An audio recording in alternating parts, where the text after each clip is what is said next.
All right. Welcome to the Beard and the Bookie. It is the Beard and the Bookie as we speak. The uh, stash will come in momentarily, but it's Friday. It's a little different, but things happen, and we are here on Friday. How you doing over there? I heard it's cold. Yeah, it's cold, but that's this time of year, dude. I think it was 16 below when I got up this morning. So should make for an awesome Packers Niners game. That's gonna be cold Yeah, as hell. I did. I saw the Here we're expected fine. was like -4, something like that. 4 or -4, and then you add the wind chill, it's definitely gonna be negative. So yeah, Oh, it's cold, but we've had way worse. This is fine. oh, you know, stuff happens. You move on. I mean, for you guys on the coasts or like Chico in the desert, like this is acceptable living conditions. But for us here, it's a Tuesday or Friday. Yeah, yeah. It's nothing. Hold on. Let me give you. I want to give you the accurate number. It is 23 currently. The low here is 14. That was high. Your low is higher than our high today. Yeah, set the bar. Just saying. Set the bar. All right. So you want to talk a little UFC here before the stash gets here? I suppose. I was gonna say since you've got a parlay already set up over here, so we've got a UFC 270 tomorrow. The big fight is obviously Nagano and Gain or Gain, whatever the hell his name is. Gone. There you go. I got it. So let's start there. Nagano has been the source of a lot of talk lately, as this appears to be his last fight in the UFC. Doesn't look like him and Dana will come to contract terms, so to speak. So, are you concerned about how maybe invested he is in this fight? No, it's not. It's not his last fight. So he's gonna have one more, regardless. Dana said this is the last fight technically on his contract, but if he's still the champion, he is required to fight at least one more time per his contract. So if he wins, he has at least one more. If he loses, his contract is done. And if he loses, then he also has to worry about not getting money from Bellator or from One or PFL, which are really the only other places for him to go. I mean, he could go to BKFC, but he's not really going to make any money there either. So if he's looking for that Bellator paycheck and he wants real big money, like he needs to win this and then fight his next one. Like that would be his last official one. Then, if he loses to Cyril Gahn, he's going to lose a lot of ability. So his overall number is going to go down. But he has technically this fight and then one more if he wins. So Gahn is currently the favorite. DraftKings has him at a -145 price. Nagano at +125. We'll wait here for Josh to unveil his parlay after we go through a few fights. I guess we're going to describe this as the co-main event is Moreno and Figueiredo. This is the third fight between these two, if I remember correctly. This is the trilogy. Yes, it is, and I don't know why. I guess the only reason why we're technically calling this a trilogy or like this fight even happened is because the first one was a majority draw. That went the way of Figueiredo because he was the champion at that point. Moreno looked really good in that fight, so I mean that one could have gone either way. The second fight was hands down Moreno though. Like there was no question about it, and the fact that we're getting a trilogy so quickly tells you a lot about what you need to know about the 125-pound division. Shows that there is no real other contender for Moreno right now. So unless somebody like Henry Cejudo, who just demands to be popular again, he's not getting it, but he wants to be popular again. Unless he comes back and wants to fight at 125 again, or Moreno tries to go up to 135, this is still a dead division like it was with Demetrius Johnson. Moreno's a good fighter, I think that this is the best fight that they can possibly make. But he hasn't fought anybody in between. It's literally been these three guys, or these two guys have their last three fights are all against each other. So yeah, I'm not thrilled. I think that this is probably the easiest one for me to predict out of all the fights tonight or tomorrow night. But yeah, third straight fight in a row between these two. It's lost a lot of shine in my eyes because of it. Yeah, I saw something. Dana said he didn't think Figueiredo, for whatever reason, took Moreno as seriously in the second fight and thinks he'll be a lot more focused and motivated in this one. Probably Dana, I think, just trying to talk up the fight. That's his job. I mean, oh yeah, he is a promoter. The rest of this card, I mean, maybe there's something on here that strikes you, but to me, it's not a great card.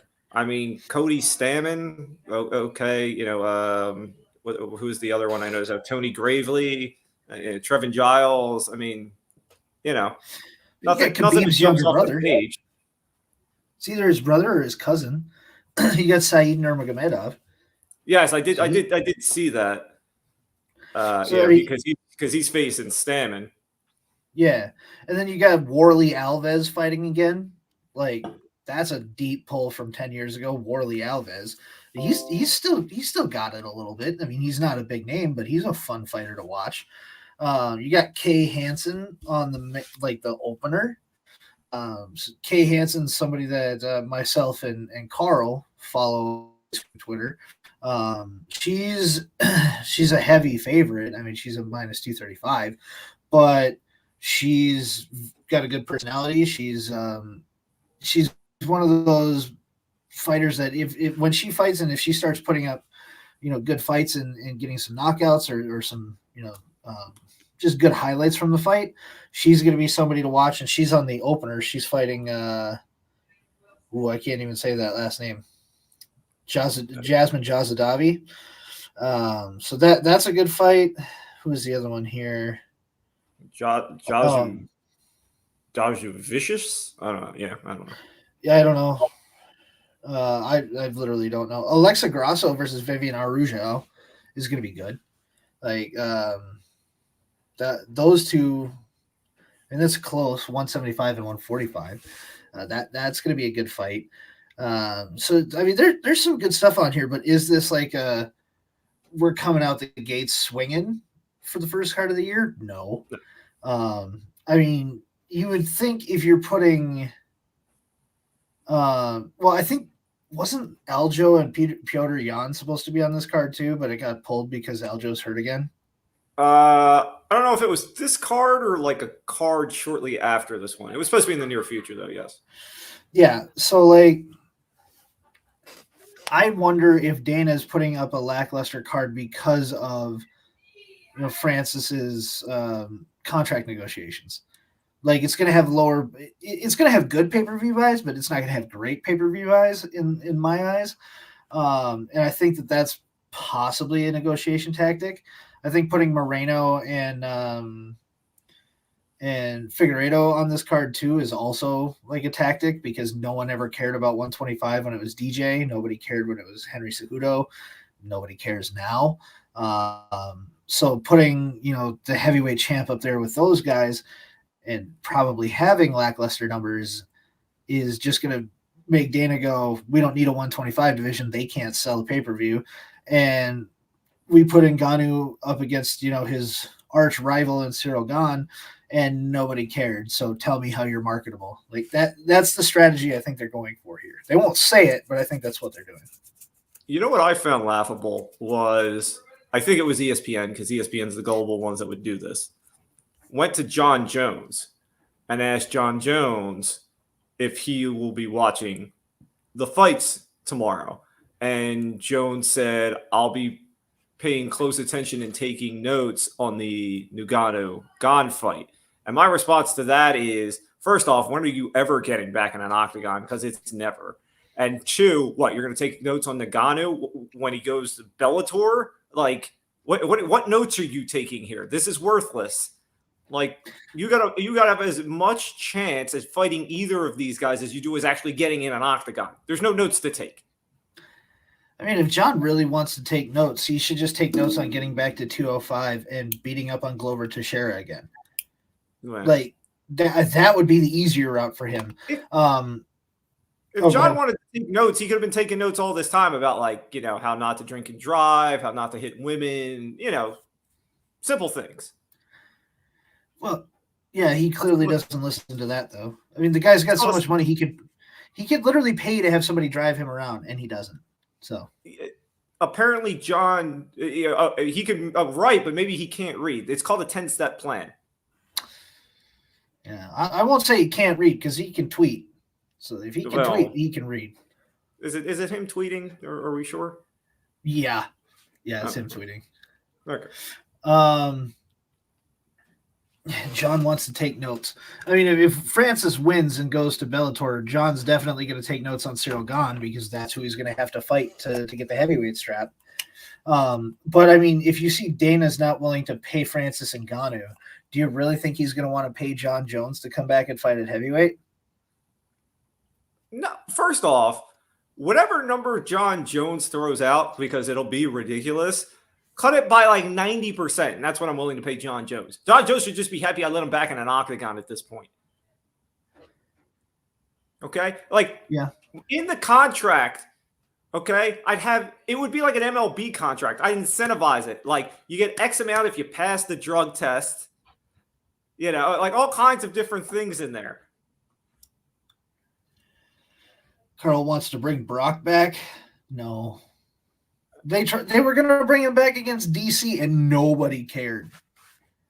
So yeah, you're not going to bring him back.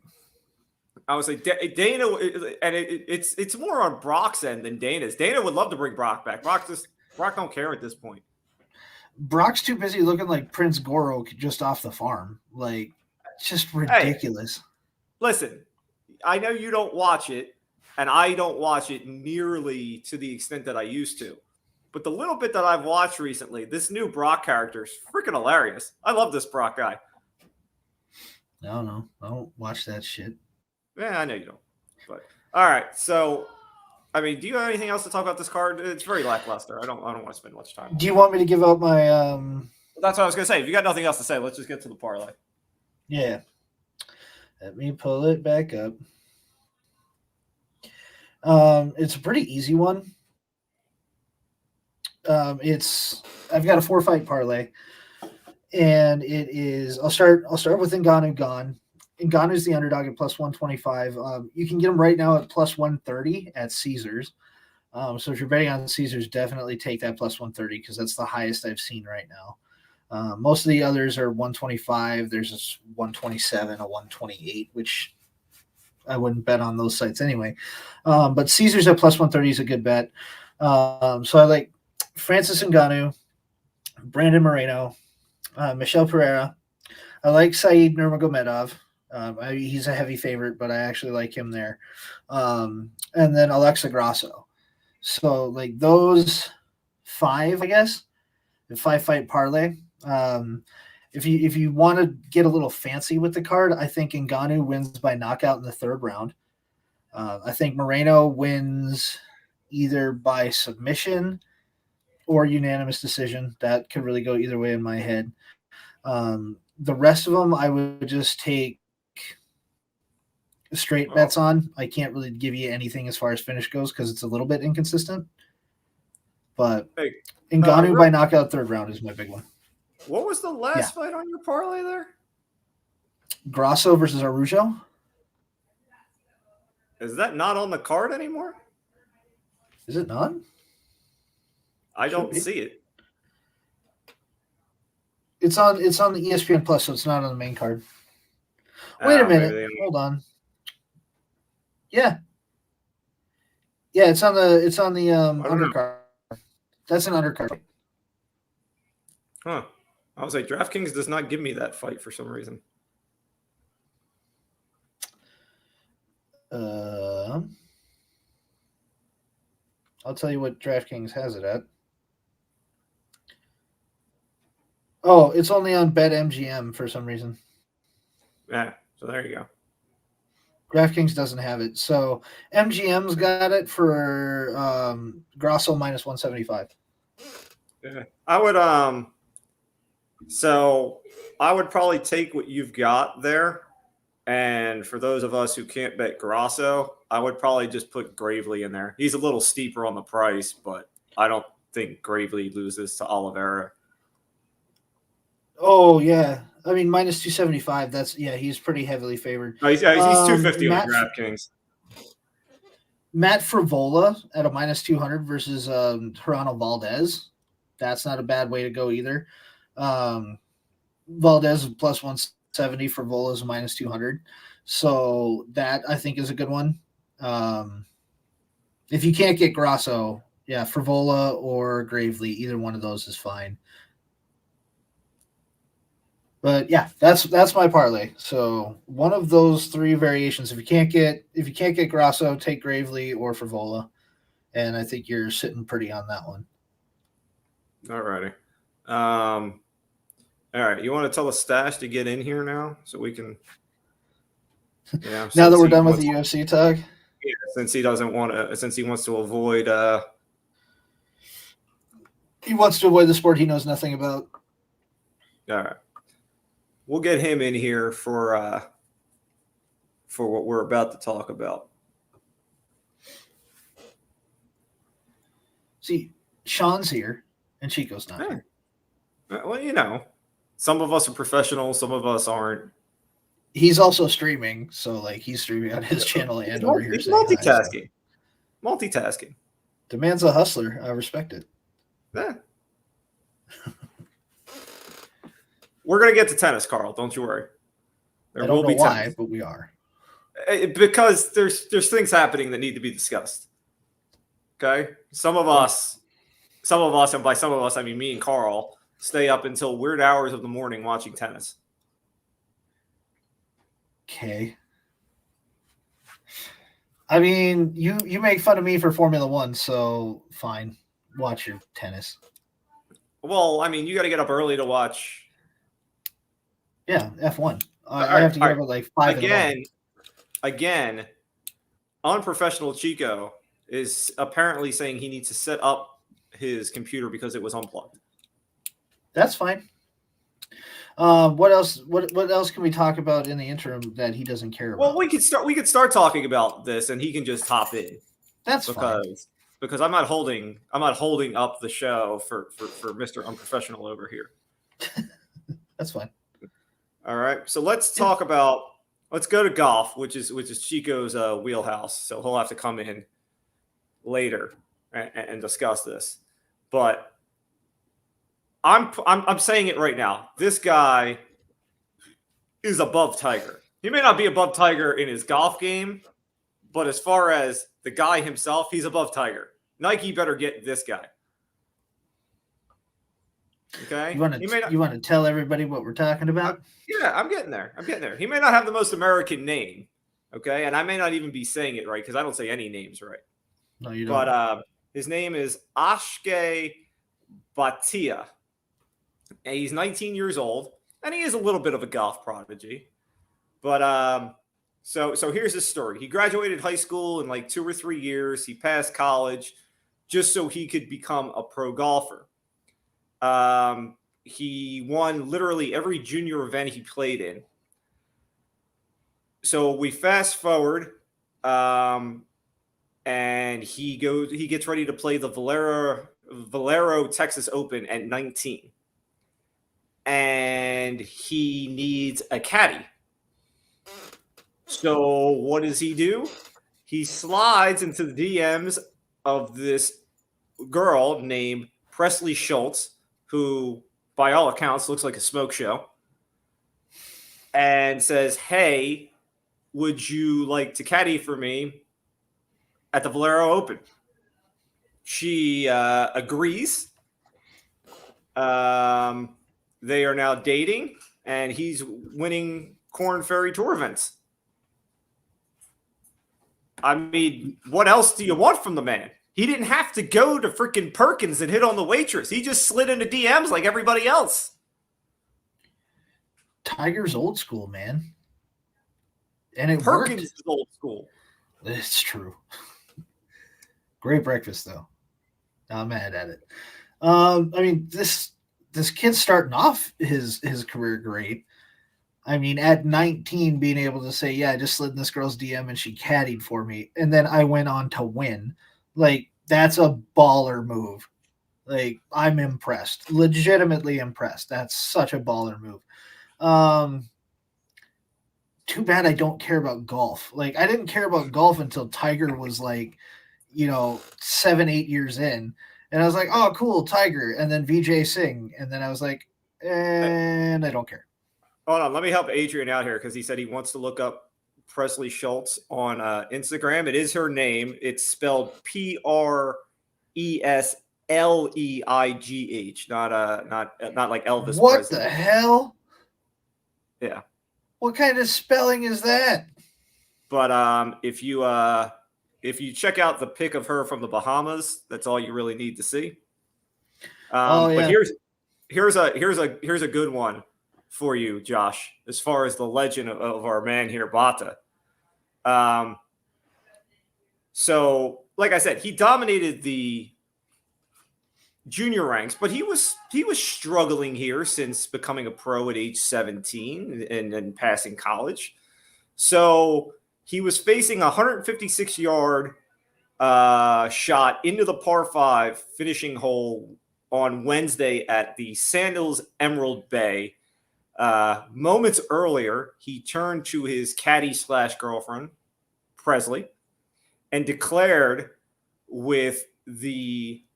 according to this little article here, the same confidence he used when he asked her to be his caddy in the Instagram last year. This is my time. And then proceeded to hit the shot and nailed it. I have two things to say about this entire situation. One, tad bit sexist having your girlfriend carry your golf clubs for you. I mean, I'm just saying, it's a bad look out the gate. Number two, this guy looks straight up like out of a startup. Like, this dude looks like he lives in Silicon Valley and plays with computers all day. So I don't get it. I mean, 19-year-old kid, sure, that's fine. Good on him. I mean, she's a good-looking woman. I just happened to pull her up, so I ain't By mad. the way, the major thing that I've left out of this so far is she's carrying around his bag, his clubs, right? He's got her face on the bag. How much money this dude got? Who knows? But I mean, he's baller move every minute of this. Like, kid's a baller for sure, but he does not look like a baller, and that's what's throwing me off about this whole thing. Like, I pulled it up and I was like, "You nerd!" God, he looks like a nerd. And then he pulled a girl like that and has her carrying his golf clubs. Like, when are we getting him on the Ryder Cup? Is he old enough for the Ryder Cup? Is there an age limit? I don't know. This is literally how much I know about golf. I know nothing. What about, all right, fine, forget the Ryder Cup. What about the match? Can TNT just run him? Can TNT run him with his girlfriend caddying versus oh God, I don't know. Pick one. Brooks or Bryson. Either one of them. We need somebody who's got an equally hot girlfriend. Tiger? Tiger's going to bring the Perkins waitress? He can't even walk. His kid's just as good as him now. Okay, get his kid then. His kid's probably packing. Man, he's under 18. I don't make comments like that. I'm just saying, his kid's like, I'm Tiger's kid. Yeah. You think Tiger's kid can pull a girl like that? Well, I mean, yeah, we don't have to worry about if Tiger's kid's got money. Okay, this may be a little too soon, and it's obviously never going to happen. But could you have imagined Tiger Woods' son with Kobe Bryant's daughter? That would have been a fucking power couple.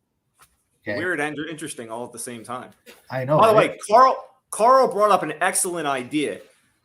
Paulina Gretzky, isn't she dating a golfer? Yeah. Let me find out who Yeah, she's Dustin dating. Johnson. There we go. Get Yeah. DJ on this goddamn thing There with you go. Paulina. I'll be glued to my TV for this. Yeah. No, I would watch that for sure. You get Paulina. Well, do you think Paulina would caddy for DJ? I don't know, but can we play skins? Oh, shirts and skins. Yeah. Strip Might golf. have That's to a get different kind off of pay-per-view. TNT for that, though. Yeah, that's not going to be the match. That's going to be the pay-per-view. That's what that's going to be. Well, I mean, doesn't TNT try it? Didn't they try and sell the match on pay-per-view like the first time? When it was Tiger and Phil, I think they did. Yeah, so sell it on pay-per-view and give me Presley and Paulina. Yeah, no, I'm in for that actually. Let's get the Stash's opinion on this since he's finally in here. Mr. Professional over here with his computer not working. Hey, not my fault. All right, Chico. So we just did the story about this pimp 19-year-old and how he pulled this Presley chick to carry his clubs and be his woman. So I've come up with an awesome idea. Right? We weren't sure if the kid's old enough to be on the Ryder Cup. So instead, can we get him and Presley versus DJ and Paulina in the match? I mean, you could, but no one's going to watch it. What the hell do you mean no one's going to watch it? First off, Josh is in already, and then I said, what if we make it skins? The average golfer, yeah, I guess will watch it, or someone that only knows DJ would watch it. I wouldn't watch it. You mean to tell me you wouldn't watch this 19-year-old from Silicon Valley who plays golf with a picture of his girlfriend on his bag? You wouldn't watch that dude play with his girlfriend caddying and DJ playing with Paulina Gretzky caddying, and they're playing shirts and skins strip golf on pay-per-view? You wouldn't watch that? No, because I'm a purist, all right? I love the sport for the sport. Yes. By the way, yes, it is, Tech. I am drinking. Thank you. By the way, you're out of here, you top golfer. Whoa. That's a Josh thing. Yeah, he worked at a pro tour or a pro shop once, so he's got some cred. I go to Top Golf and I suck. I was going to say, Carl's bringing up Paige Sporanic, but she actually plays golf. That's the opposite of what we want. We just want a chick that holds the bag. On and off the course. Very, very true. Very true.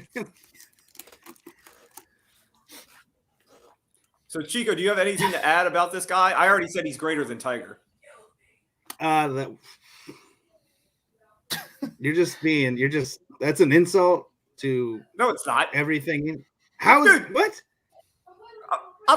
Tiger went to Perkins and hit on the waitress. This guy slid into the DMs and outshot his coverage right away. And not only did he outshot coverage, if he they said, had "Bitch, carry my bags." Twitter or whatever he slid in the DMs back when Tiger was, playing, it wouldn't be fair. All right. Granted, some people like slumming it, all right? They like going down to Perkins or Country Kitchen. That's my point. Tiger wasn't out. First off, I don't know exactly how Tiger could outshoot the coverage, but Tiger wasn't outshooting the coverage. Tiger was going down to like our level. Yeah, because when you're banging hot chick all the time, he's like, "Hey, let me go try what the normal people are doing and see what it's all about." All right, they look happy. Go slum it with a pour at Perkins. I mean, I just want you to know. I just want you to know just right now, because Chico, you met yours in a Hooters parking lot and not cool enough to go to a Perkins. Are you mad it wasn't a Waffle House? Like, what's your issue here? Chico is over here being a Tiger apologist like Adrian is if we were having a LeBron conversation. That's what Chico sounds like right now. If there's anybody that needs to apologize to Tiger, it's you. You said his kid was packing. I meant packing in the way of getting women, not packing as in packing. Calm down. Whoa, over the there. kid's 9. What are we talking about? See? You see? You guys are Or he's awful. 12. I don't know. Anyways, though, We're besides the point, awful. that You win. kid's 19, won his first event on the Corn Ferry Tour, which is not an easy event to win. If he wins 2 more events this year, he'll get an automatic PGA card and exempt for next year. And I believe right. he can play one or 2 majors. But for him to come out firing and win a tournament right away in his first match is really good. I told the story about he was staring down a 186-yard shot on a par 5 to basically win the thing, and he turned to his caddy and girlfriend and was like, "It's my time," and nailed it. Now, if she can learn the sport, learn his everything, and it works out, great. But going forward, he's going to need to get a professional caddy on that bag if he's looking to proceed as a golf professional further in the sport. All right. You know what, Chico? This is a love story surrounded by golf. This is like Tin Cup in real life, and you're ruining it. Whoa! First off, I'm a purist. That's why. It's more like All bad. right, I play the game for the love of it and some money. Horrible. I hope this What do guy. they got my lost I hope- wages hat I on? hope this guy gets on the tour and makes the bag his entire girlfriend. I want his girlfriend from head to toe as the bag. Yeah, that'd be great, but he's probably not going to be with her much longer. The way that relationships work in the media nowadays. It's true. Chico, Look is at there Pete like an Davis. age He has been requirement through like or 4 different women in the last year. You're horrible, Chico. Chico, is there an age requirement or a skill level requirement to get on the Ryder Cup team? Well, I just don't have think to he has to be. You might have to be the top something, and it really depends on whoever the coaches are. The coaches make the picks. The captains make the picks for the team. Chico, am I right in that like it's like there's the core group is like the top FedEx point guy or FedEx point guys, and then there's like a couple of coaches picks. Like Tiger got on one year because the coach picked them, even though he didn't have a ton of points. So yeah, there are coaches picks or captains picks. Tiger was on one year because he was a captain's pick, even though he wasn't in the top. I forget what ranking it is. It could be FedEx or it could just be number 1 down through whatever in the world ranking. But yeah, but I don't remember if there was an age requirement. There might be, but usually it's whatever top ranking you are. So there's there's no There we go. We chance to solved it, be on Josh. the team. Captain's pick. If you're the captain, you got to pick this kid. Boom, done. No, you don't. You have to pick Kid's his a girlfriend, not prodigy. him. The prodigy. It ain't You know how many shit. guys win a tour one? You know how many guys win one tour in the Corn Ferry and then you never hear from them again? And then you hear about them DJ Singh. 15, 20 years later down the road. It's like, I've been grinding since then. I'm 47 now. I got my first win. Great. It's to watch those guys that are on the PGA level play and then to watch the guys on the Corn Ferry or like the amateur tours play. It is just, you got guys firing 62s and shit like that on Corn Ferry, can't make a cut. And then it's a whole nother game when you get to the PGA then. Plus, you're not going to want to pick a kid on your captain's pick like that for the Ryder Cup. Damn right I would. I mean, I'm an American. Tom Holland almost got. And you're not picked going for to the- win! You probably put your money on Team Europe. That's why you did it. I mean, there have been times. I'm not going to lie. But anyway. All right. So, yeah, that's all the golf. Hey, Chico, real quick before we move off the golf, speaking of Tiger's kid, what did you think of Tiger playing with his kid? They didn't win that tournament, right? They came in second behind Daly and his kid. But it's great. It's one of my favorite tournaments of the year. It's not a lot of pressure for the pros. It's just like hey, me and my dad or me and whoever go out and shoot the shit, play, get to meet celebrities. So the kid looks good. Now, is he going to be as good as Tiger is? I don't know. But it is eerie watching him play and seeing the same things Yeah, that he's got daddy's dad. mannerisms down to a T. But like that's a lot of pressure for a kid like that to have, to go and play golf with your dad being arguably the greatest golfer of all time. Does he get the majors this year going forward? Probably not. He's just too old, too beat up. But his kid's good. Daly's kid though, kid hit the ball. I mean, he for being 18 or 19, he hits it. I would say almost as far as DJ does. I mean, look at his dad. Who do you think taught him? So it's not really It's crazy too because John Daly was not in shape at all in his entire life. Is he ever? That if you count beach ball shape, then yes, he's in the shape of a beach ball. Round is a shape. Okay. You're not wrong. But and it helps sometimes in the golf world, But Charlie Wood, I hope he continues to play. I hope we get to see him when he's older. I hope he beats Jack's record. I hope he beats his dad's records and goes down as one of the greatest. It'd be great. You don't see that often from kids of athletes. They usually don't pan out or they do all right, but they never live up to what their parents were. Tiger had to use the cart for that tournament, right? Like he wasn't moving around much. No, he walked. There might have been a few times he used it, but he walked most of it. Daly's the one that always uses the cart. Well, yeah, Daly's expected. You don't expect Daly. But as far as I know, he walked most of it. Say Butterbean got Tiger rolled out. walked on a broken leg and won the PGA. I don't want to hear it. Here we go. Kurt Angle won a gold medal with a broken freaking neck. Nobody watches Olympic wrestling. Well, some purists. Except for, you and the four other people in St. Cloud. No, we got the entire Gopher team watches. Penn State watches. There's too bad he didn't wrestle for the Gophers too, right? All right, guys. See, Tack got my reference. Oh, Kurt Angle. Kurt Angle. We got the current gold medalist. He wrestles for the Gophers. Brock Lesnar. No, Daniel Stevenson and Brock Lesnar. Fucking had him too. What? Brock never won a gold medal. It's true. He won a couple national championships though. Brock just wins belts. Brock just, does what Brock needs to do. I don't think Brock ever wrestled Olympic level. Like, I don't think he ever did. He was too busy getting ready for WWE. Steroids. Happens.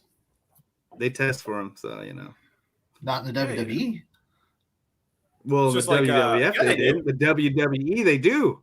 It's two different things. Yeah. Say it's regulated now. Yeah.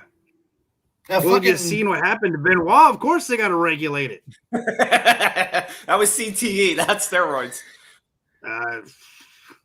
You can say what it is, but I know exactly what it was.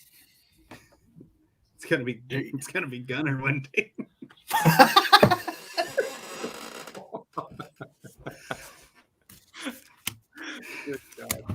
I'm sorry, that was terrible.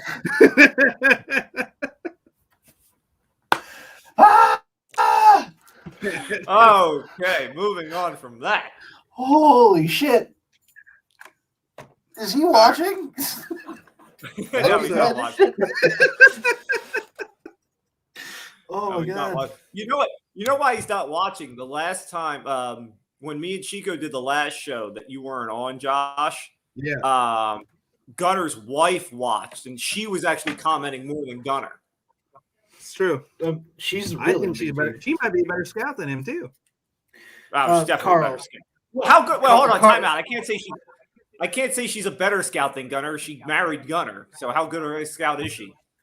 She doesn't know how to pick clearly. Yeah, bad judgment skills.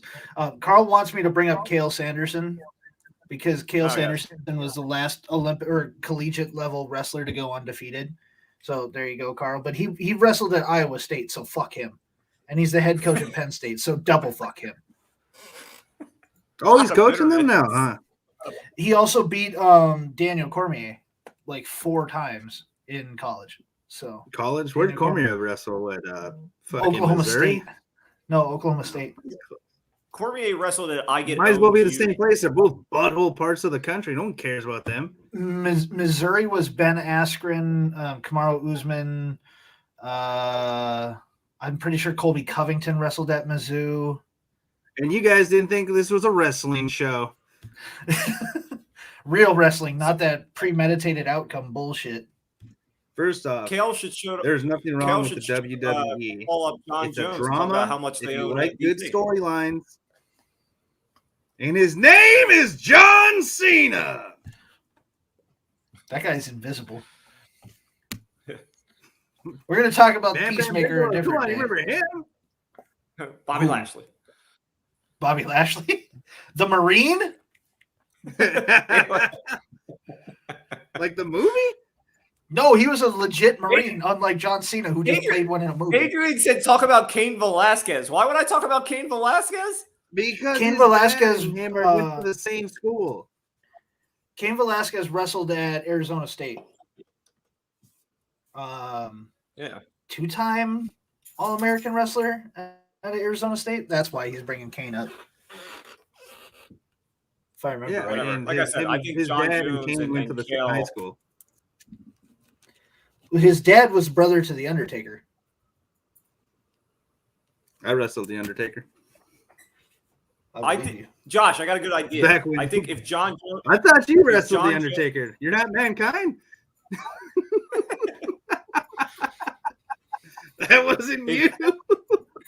That's a good one. That's a good one. He's calling me Mick Foley, Josh, motherfucker. if John Jones wants to get, if John Jones what wants to about get John back Jones? in the octagon, he has to fight Kel Sanderson for ownership of who owns Daniel Cormier. John Jones only beat Cormier twice. Sanderson's got him 4 times. So John's got to Over fight him here? 2 more times. You know. All right. Let's Paul move. Bearer. Let's fill. That's the Let's, fucking manager for The Undertaker in like the 80s and 90s. Yes, Paul Bearer. Just walked around with a Yeah, can of Paul Bearer. ashes. Yeah. Yes.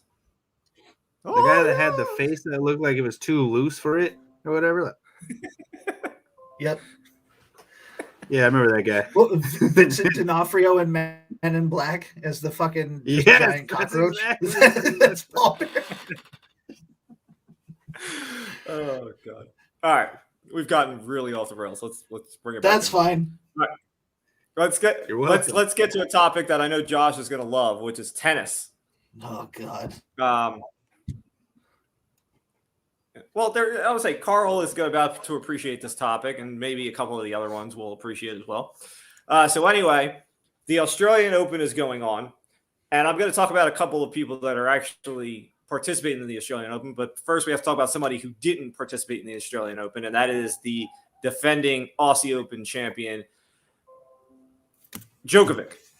Now, here's the whole situation. Djokovic is unvaccinated, and he got what was deemed a medical exemption to go to Australia to play. Now, Australia is one of these no mess around countries when it comes to COVID. They are I think the whole everybody in Australia, it's like 90% vaccinated. There is, like they are hardcore on lockdown. Like everything is like legit. So Djokovic got a medical exemption in what was said to be, they got 26 people that put in for medical exemptions. They were all, blindly looked at. We didn't know who we were looking at. So it wasn't like we knew it was Djokovic who put in for a medical exemption when we gave it to him. So he flies to the airport and he stopped. And basically they're like, we're not going to let you enter. And this goes back and forth. The prime minister gets involved, yada, yada, yada. Long story short, the prime minister says, get the hell out. We're not letting you in. You're unvaccinated and you're sending the wrong message. Plus, you're putting people at risk. Djokovic is now pondering suing Australia for $5 million. Are you fucking kidding me? You are unvaccinated. Australia did not give you a medical exemption. The tennis people who want to make their tournament look like it's worth a damn gave you a medical exemption. It is the country's right and the law to uphold you at the airport and hold your visa And if they deem you not eligible to come in the country, they do so. It happens to people every day for less freaking reasons. So yeah, in a country that 90% of the people are vaccinated and they are in extreme lockdown and they have all these protocols around the Australian Open. It's not even like they're letting people go and watch the Australian Open. What? Just because you're Djokovic, you're going to just walk in and play the tournament? No. And then you're going to sue on top of it? What kind of freaking moron are you? Get your major somewhere else.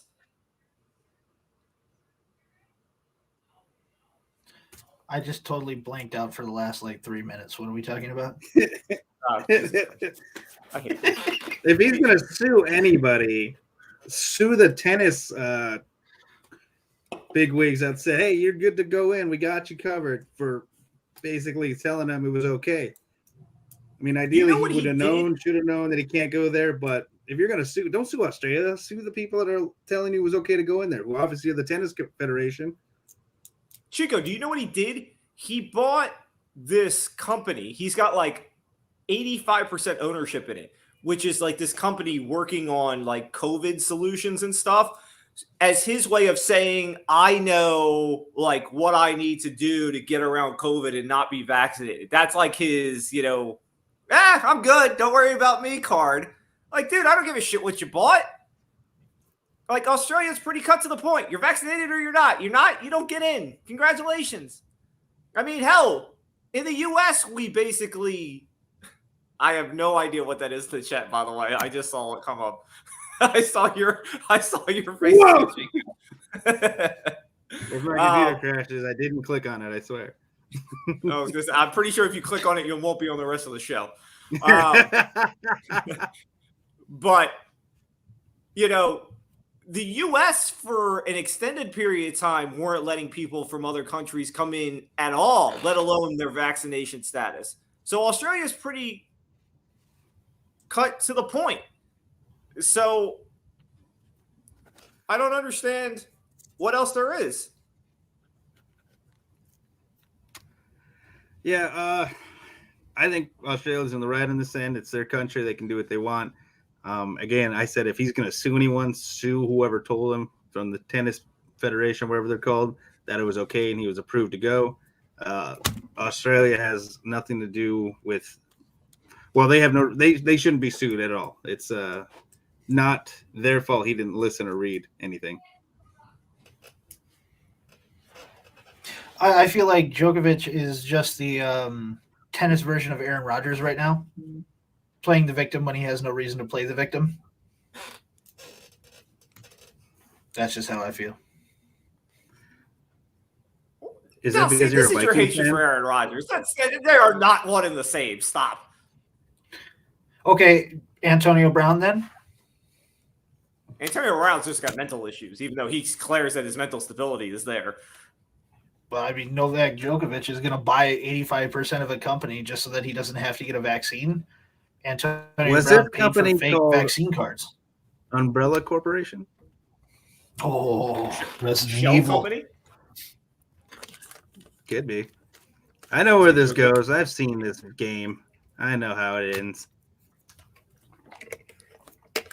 By the way, Josh, I appreciate your comment back to said weird comment in the chat. It does seem. I know, right? I think that was Adrian's second YouTube channel he's trying to promote. Adrian also said he clicked the link and he hasn't responded. He's trying to raise money so he can help the Braves give money to Freddie Freeman so that they can keep him. That's why. Unfortunately, they're not going to keep him. He's going to go play for the Giants. I figured he was trying to. I thought he was raising money, just to pay for his son's food because he's out of work. Is those Vegas teachers not working still? Oh, that was the last thing I remember him telling me. That's you true. can still They're still getting paid? Oh.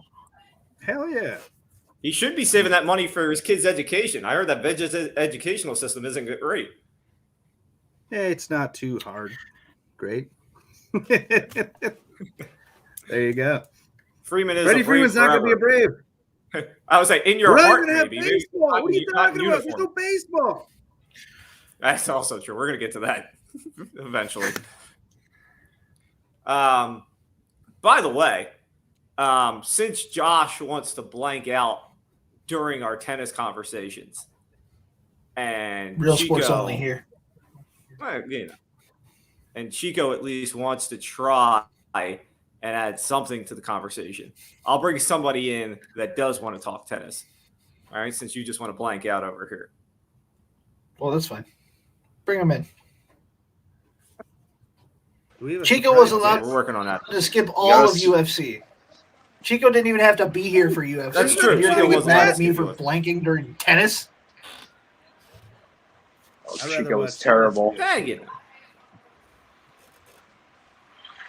There you go. Carl, we want to see Carl your is face. here. We can't see him. But Can you see me? No. No. Oh, it's a ghost. Jesus. Hold on. Are you hiding? You guys can't see me. What You is know, this? I'm We can at hear a you, bar please. right now. I'm at a bar. All right, well, we don't need to see the bar. You can just No, I speak your walked piece. outside and it's fucking cold. It's like 2 And degrees. dark. It is dark. I mean, the bar's in there. See the girls?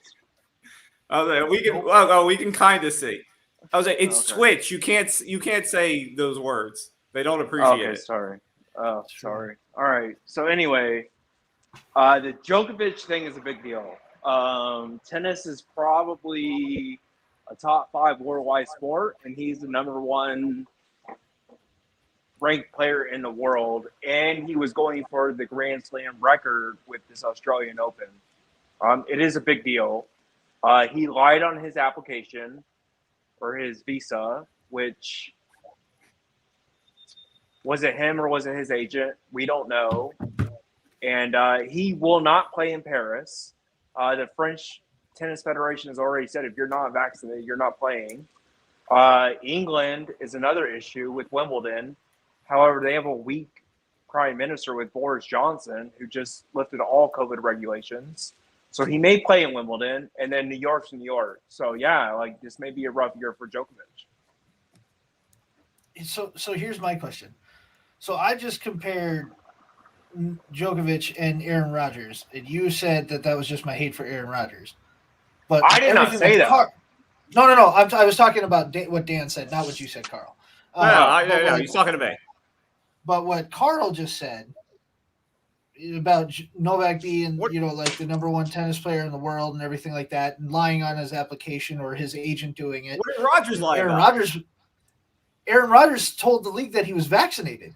Literally said he was vaccinated. He Yes, he did. He said he was immunized. But the thing is, he said he was immunized. The thing He didn't use the is word vaccinated or tennis is- vaccinated, whatever.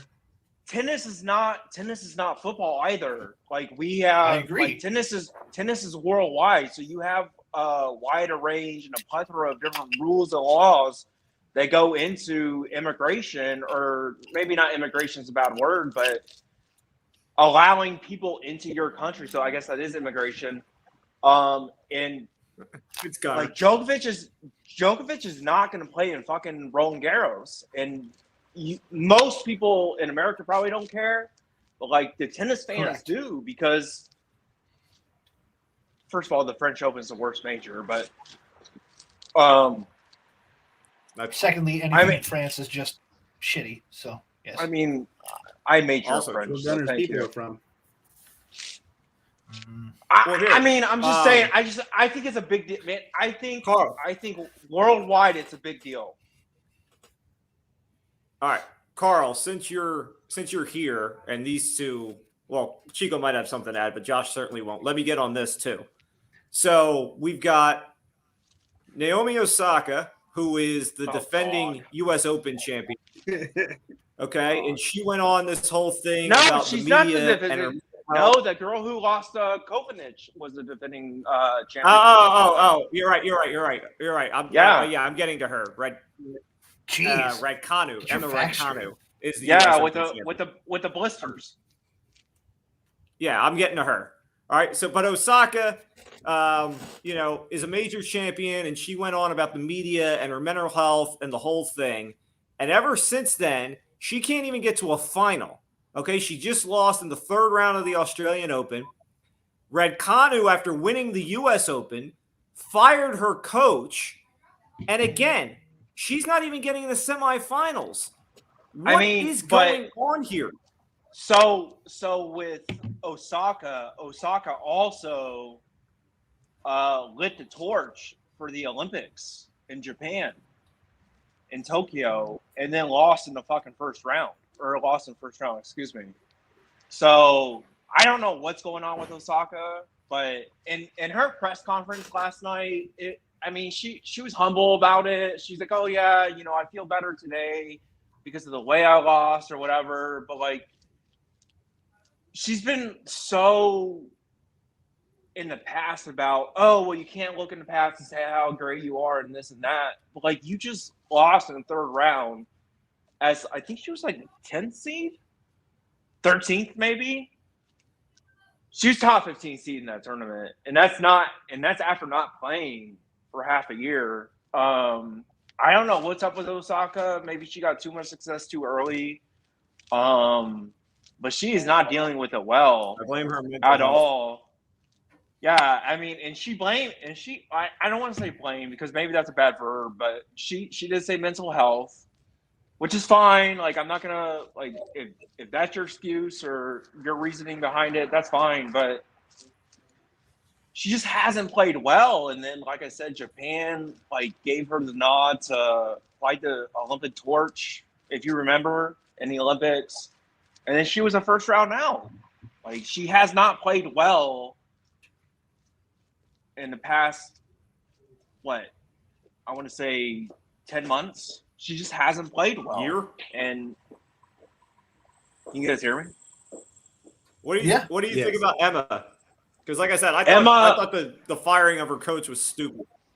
Well, I think Emma, England's England, and their press coverage is a little different. They're similar to the United States. It's tough. Look at their politics, but I think Emma got success really early, and she almost seems like a Sharapova at this point, or like an Anna Kournikova at this point. Oh, we Success talking about very- hot Russian tennis Anna players? I'm Kournikova in was now. fine. No, I'm not saying by looks. What I'm saying is I'm saying very good success early on in their careers. I think Sharapova beat Serena Williams. I think it was Wimbledon or U.S. Open, that major. She was 16, 18 at the time. But then her career just kind of didn't pan out.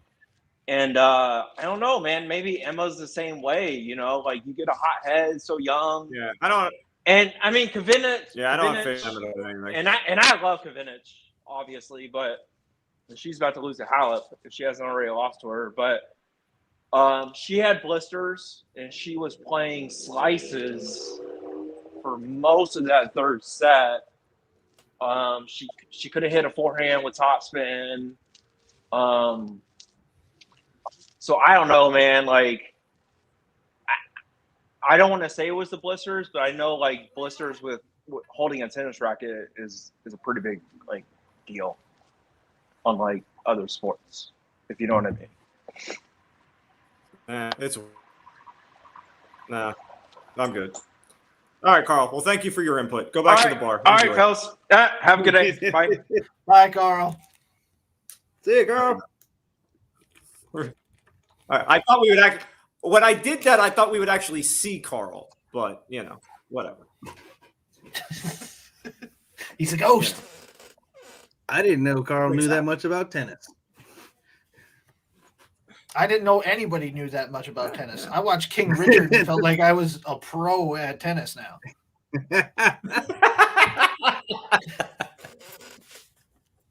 And first up, Adrian, your boy Shelby Miller left a game once when he had a blister in his knuckle, so shut up.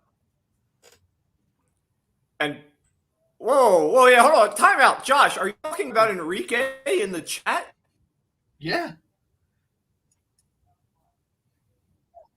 Don't you? There's nothing wrong with disrespect Enrique Iglesias. First off, how dare you if you're trying to dog him?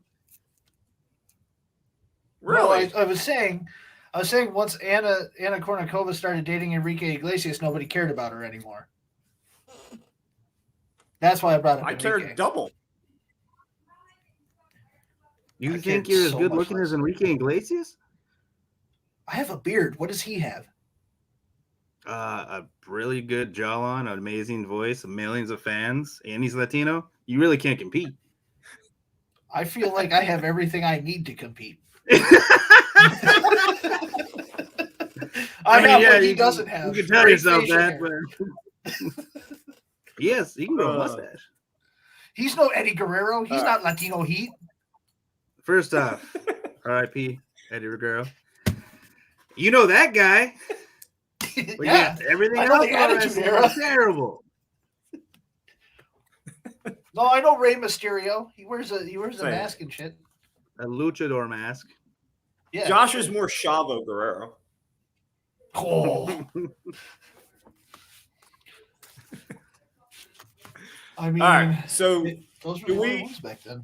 do we want to talk football or we want to save that for last and we'll do baseball now? Say football for Baseball last. It's doesn't the only exist. sport going on. It's true. There's no Well, baseball baseball season. What are they talking about? Baseball doesn't Oh, exist, what? but there are We're things in a that are happening. lockout. We're still in a So- lockout. Put it this way. Adrian is happy the lockout is still going on because that's the only thing he still has to Freddie Freeman being a break. So, Yeah. he's cool with that. Freddie Freeman's going to be a giant anyways. Chico, we did a show a couple of weeks ago in which I talked about the owners making a proposal to the players that was quickly dismissed. The players are ready to send their counter proposal on Monday. This will be only the second proposal exchange since the lockout was put in place. So it's nice to see that we are making progress in that. I just want to go on Adrian record. wants to Yeah, talk number about the 4. ballot. What do you want to talk about on the ballot? I am going to talk We about one talked thing about on the the ballot. like a month ago. We did. We did talk about the ballot. Adrian doesn't typically watch this show, so It's true. Nor does he Whatever. go back and So we listen got- to old episodes, so it's fine. yeah, he could go on Spotify The and things rate like that that. it's Actually, going, like I subscribe. said, we're not going to have baseball until good old 4th of July. Let's look at that. If that. Do I hope Look that at happens? No, absolutely not. All right. I got a keeper league I got I am going. I just- need to make sure my players are ready. I am going to They'll talk be ready about one by thing on the July. ballot. Something that you and I talked about, Josh. David Ortiz, it's his first year on the ballot. He did technically come up as a PED user in that testing that was supposed to be anonymous. And then Manfred said, well, don't blame him for that. We had a lot of false positives on that. And I certainly don't consider David Ortiz a PED guy and blah, blah, blah. Cause I believe everything that Rob Manfred says, as I've spoke about on the show. He would never several lie to us. Never. But Dan Shaughnessy is a reporter in Boston who covered David Ortiz his entire career and was there for all those highs and lows of the Red Sox and championships and whatnot. And Dan Shaughnessy left David Ortiz off of his ballot. Ortiz's response is, I'm not surprised. Shaughnessy is an a-hole, blah, blah, blah, blah, blah, blah, blah. But my question is this guy, regardless of personal agenda, okay, saw Ortiz at his height, okay, in his Red Sox days. Well, no offense to you, Josh. We'll exclude the twin days of David Ortiz. Please do. Okay.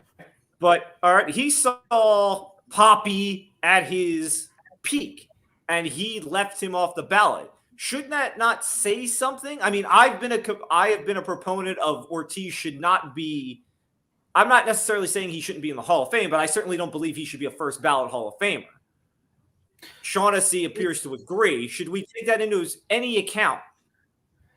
There is something that you need to take into account with this. And it's the fact that guys named Dan are assholes. This is just – again, Twitch doesn't No. like these words. I don't care. We're on YouTube too. Like, but no, like Dan Shaughnessy, literally, after he came out and said he didn't vote for Poppy, and Poppy called him an asshole, there was like 500,000 articles that I saw online that were like, David Ortiz is just the latest Major League Baseball player to come out and call Dan Shaughnessy an asshole. So like it's a known thing that like nobody likes this guy. So I don't don't really think it says anything. When a guy who's a known asshole comes out and says, "No, I'm not voting for you," like, okay, people know he's going to do something like that. And when Poppy comes out and says, "No, I'm not surprised," like, I don't think it says anything. That's just one guy who clearly has had a bias his entire career in journalism. Wants to hate on the guy who helped win them a couple World Series championships. I don't care because there's enough guys outside of Dan Shaughnessy that will vote for Poppy to still get him as a first ballot. I wonder if Shaughnessy voted for Schilling. Wonder if he voted for A-Rod. Should have voted for Schilling. That's who really got on the ring, not Ortiz. Anyway, Chico, your response? Now, is David Ortiz a first Hall of Famer? No. Only because of the position he played.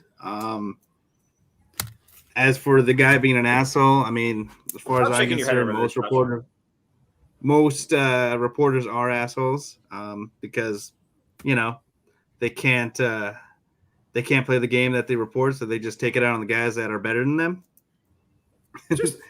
But if it comes out with a bunch of guys saying this guy's a prick, he's a dumbass, whatever, then I just taken the fact that he was just angry at Poppy the whole career at the Red Sox. But I don't think Poppy's a what? Just because he's an asshole doesn't mean he's wrong, Josh. Since you're shaking your head over there. You're clearly still here, so that's partially true. All right, here. Since Adrian actually wants to be interactive in this show, let's help him out. All right, so let me start with the latest question. Is Ortiz better than Edgar? He's better. He's a better power hitter, sure. But what Edgar? Edgar Hernandez? Renteria? Edgar Renteria won a World Series with a walk-off. If Sean was here, he'd tell you that.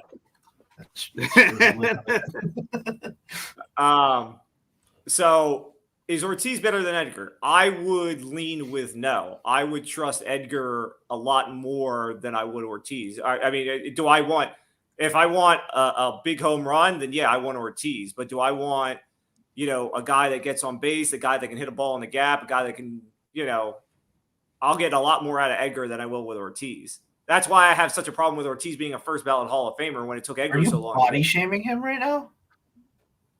No, it has nothing to do with his body. The guy didn't exactly hit, 300. He came close. Who are we talking here? Ortiz.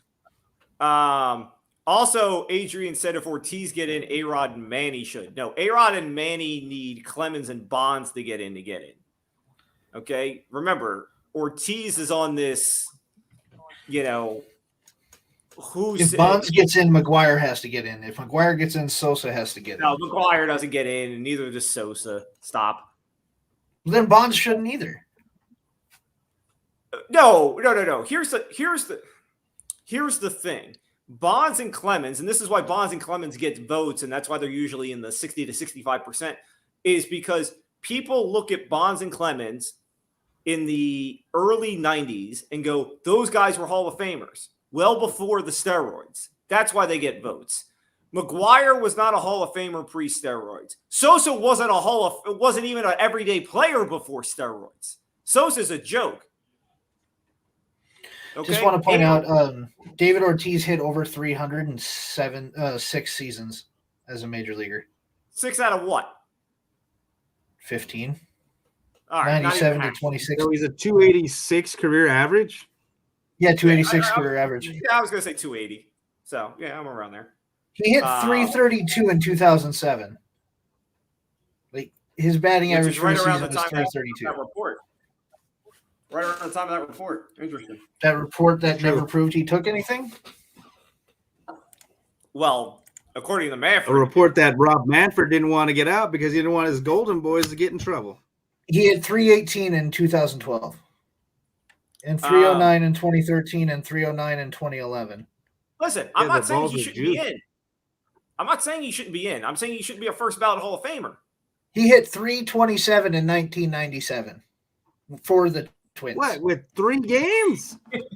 I was going to say from 40 ABs. 49. How thank many you. got? There we go. Right on cue. 15 games, 49 at bats. Again, same thing as Dan saying. I'm not saying David Ortiz shouldn't be in the Hall of Fame, but he should not be a first-round Hall of Famer. First ballot, whatever you want to call it. I think you guys are just haters. And why would I hate on him? I know. Adrian, you're right that A-Rod was a Hall of Famer before steroids. The problem is unlike Bonds and Clemens, when A-Rod took the steroids, they were testing for it. So he actually has the failed test. He has the year-long suspension. I mean, ESPN's forgotten all that, and now they're giving him, his own Manning cast, but the Hall of Fame voters have. So it'll be very difficult for A-Rod to get in. Manny will never get in. Just let that go. Manny's not getting in. I was going to say, for things well beyond steroids, Manny's not getting in. That cutoff? He also asked, is Jimmy Rollins in? Jimmy Rollins is not in. Jimmy Rollins is on the ballot this year. He'll get more than enough to stay on the ballot. He will not get in this year. But we had this conversation again. You can go back and actually watch the shows or listen, whatever. We talked about the big Rollins. One that I still think is crazy is how Gary Sheffield or Andrew Jones are not in the Hall of Fame. True. Andrew Jones definitely deserves it. Andrew Jones, especially with analytics and stuff, should get more support. And I'll be interesting to see what his vote total is. Gary Sheffield, when we talked about this originally, Sheffield is hurt by the fact that 500 home runs means nothing anymore. If 500 was still what it meant 30 years ago, Sheffield would be in without any question. But 500 has been so diluted that Sheffield gets overlooked. But yeah. I needed us to talk up Andrew Jones so Adrian could come over here with his brave tom-toms and talk about how Andrew Jones should So why do you think I brought him up? So here's a question for both of you. Since yes. What was it? Wasn't Griffey the last unanimous Hall of Famer? No, there's only one unanimous Hall of Famer, and that's Mariano Rivera. Okay. I feel like the other one is coming up in 3 years. And I think it's Ichiro. Okay. I think Ichiro is going to be a unanimous Hall of Famer. I would love it. I will tell you right now, he will not be unanimous. Why? Because he pissed two reasons. Off. Number one, there are always people just to quote unquote send a message that send in a blank ballot. They're doing it this year. They're sending in blank ballots. So one blank ballot immediately kills his unanimous. So that's number one. And number two, I think there will be not a large contingent, obviously, but a small contingent that will knock Ichiro because a large portion of his numbers are from Japan. True. Yeah. And just to answer Adrian's question, 2025 is when he's eligible. And to answer Adrian, Pujols should not be unanimous either. Stop with this unanimous crap. Oh no, man! Tell me somebody who's done as much as Ichiro. Hell yeah! Like as a hitter, as a non-pitcher in baseball, since Griffey, Ichiro is the only other guy that's really done as much. Well, Josh, I'm not disagreeing with your stance about that. I think Ichiro will be first ballot. Ichiro will get probably in the low to mid 90s as far as his percent total. I know the way these MLB voters are, and he's not going to get unanimous. I'm still stunned Rivera got unanimous. That was pretty crazy when he got unanimous. And it's because I don't know. I thought Derek Jeter and Ken Jr. would have been the first two. Well, here's the thing. I can get why Griffey didn't get unanimous because there was a contingent of people that say because of the injuries, we never know what Griffey would have been. Okay, maybe we're talking about Griffey being the home run leader instead of Bonds if he doesn't have the injuries in Cincinnati and all that stuff. So people will always look at that and kill that. As far as Jeter, I mean, albeit me to talk about the captain in not the brightest spotlight, but Jeter was, I'm not going to say Jeter is not a Hall of Famer, and I'm not going to say Jeter didn't deserve to be first ballot. But, I mean, Jeter is not, when we're talking about, if you're going to be unanimous, you have to be the best guy at your position in the Hall of Fame, current or past. Jeter is not that. I'm sorry. He's not close. I'm not even going to debate it. It's a joke to think about. Okay, because he was a Yankee and because he got all those World Series, people put him on a higher pedestal than he needed to be. So he's not the greatest shortstop of all time. So enough with the unanimous. I wouldn't expect any less from a Mets fan. Yeah, there we go. I knew that was coming. There it is. Oh, and a Brave fan too, All right. I'm not going to be Adrian and say that Nomar was better than Jeter. Nomar flamed out after like 5-6 years. What about Omar Vizquel? Omar was a slap hitter. I had somebody earlier talk about Omar Vizquel on the Hall of Fame. Like, Omar was a slap hitter. Omar had a great glove. I feel like that's way too low when you're in the MLB as a hitter. But I don't know. It was different times back then. Omar, great glove, average bat. I mean, can Omar get love for the Hall of Fame? Sure, but I'm not sitting here banging the drum for Omar Vizquel to be a Hall of Famer. No. I know we mentioned this before, but they just released an article about it. I didn't get to read it all yet, but Tim Lincecum and his journey to the Hall of Fame. Oh, yeah. Like I said, you need somebody to really buy into his peak. Okay, because he had that. Yeah, because they were good. That 6-year period, which was just dominant. But it's 6 years. I'm going real old school here, and people may know the name and not know the numbers. But for Lincecum to get in, they need to look at Lincecum like they looked at Sandy Koufax. That's how Lincecum gets in. What about that's the comparison that Lincecum needs. What about Bartolo? Think he gets in? Bartolo should get in for the home run alone. I know. That was a pretty swing. Bartolo should get in for dicing up those kids in the Dominican or wherever he's pitching to right now. Isn't he playing like beer league softball or something? Just crushing balls. I was like, Bartolo's all around. Bartolo's always doing stuff. I was like, he's a man. He had a second family. Also true. Yes. As long as AJ Pierzynski never gets in, I'll be happy. Whoa! Wait, hold on. Time out. hate John that guy so Lester much. is in easily? Calm down there, Adrian. John Lester is not been an drinking, easy Adrian? Hall of Fame. John Lester is Andy Pettit. And Andy Pettit should be in the Hall of Fame. No.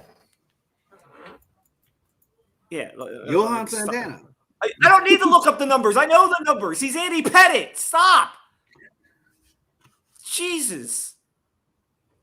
I didn't even get to the baseball rant yet, and Adrian's giving me stuff to rant about. World Series rings, baby. 3 rings. How many does Pettit have? I'm pretty sure at least 3, if not more. Pettit's got over 200 wins. Like, come on.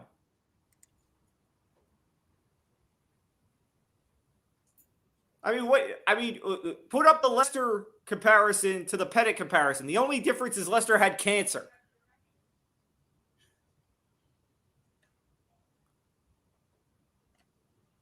Goodness gracious. Pettit took roids. Okay, we don't know what leukemia does to pitching these days. Just saying.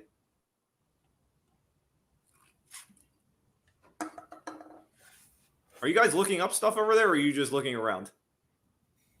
I didn't have an answer. I was trying to come up with World Series rings that Pettit had. Chico's at least trying to look up something. To see his rings and thought he had a lot more. He doesn't have a ton, but I feel like he at least has the 3 that Leicester does.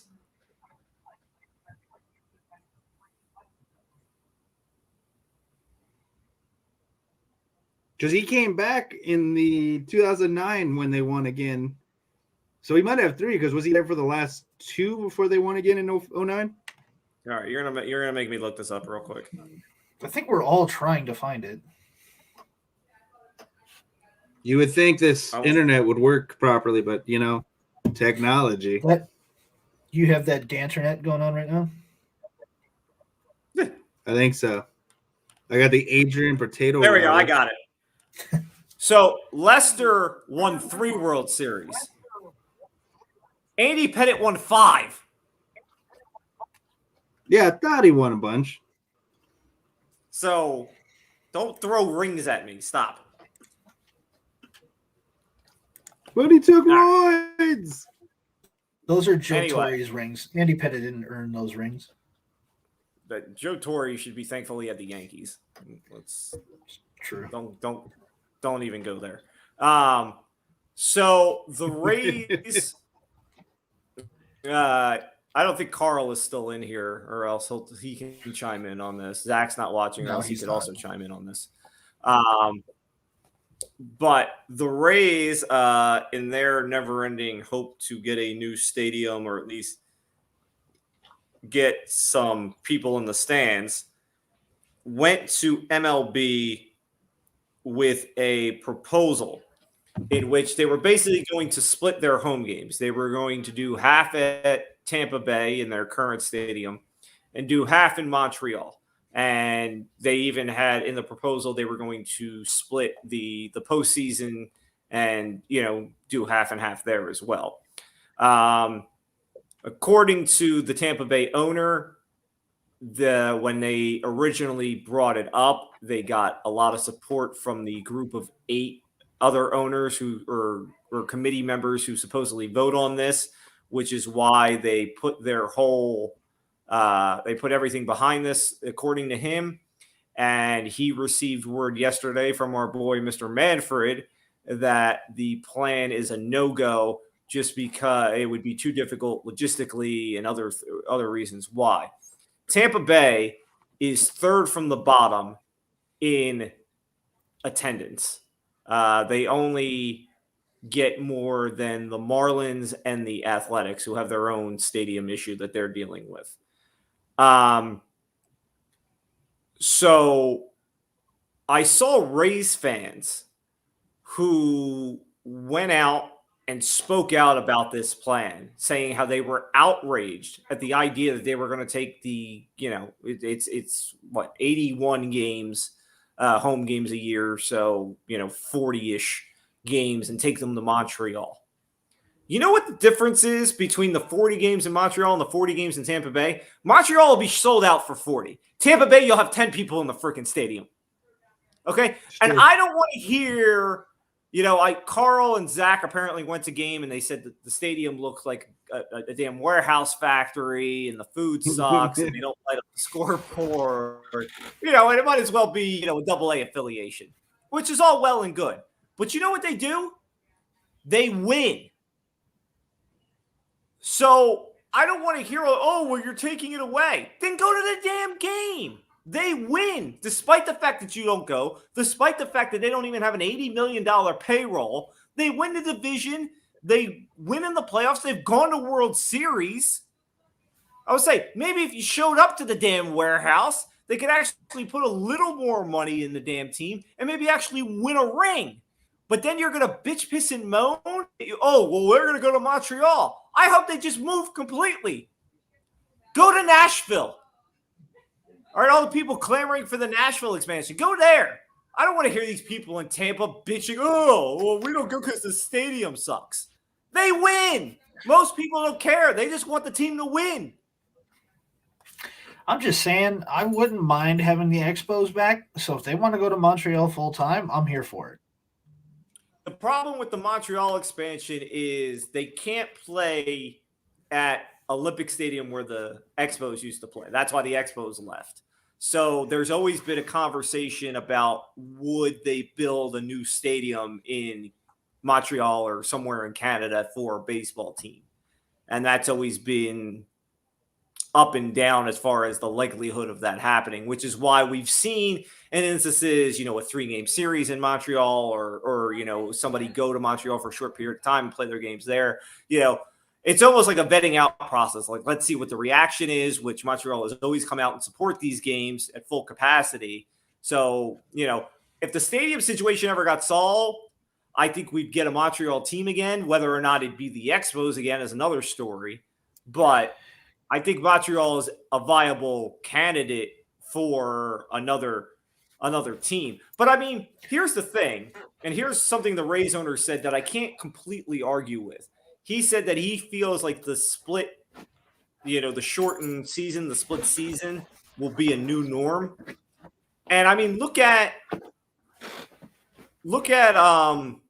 Well, I'm about to get to that, Adrian. Thank you. He said Canada has strict vaccination laws. Look at what happened with the Jays last year. The Jays were playing in Buffalo half the year and then went and played in Toronto, which is a reason why I feel like the Rays felt they had a really good chance here with doing the Canada bit and then doing the Tampa bit.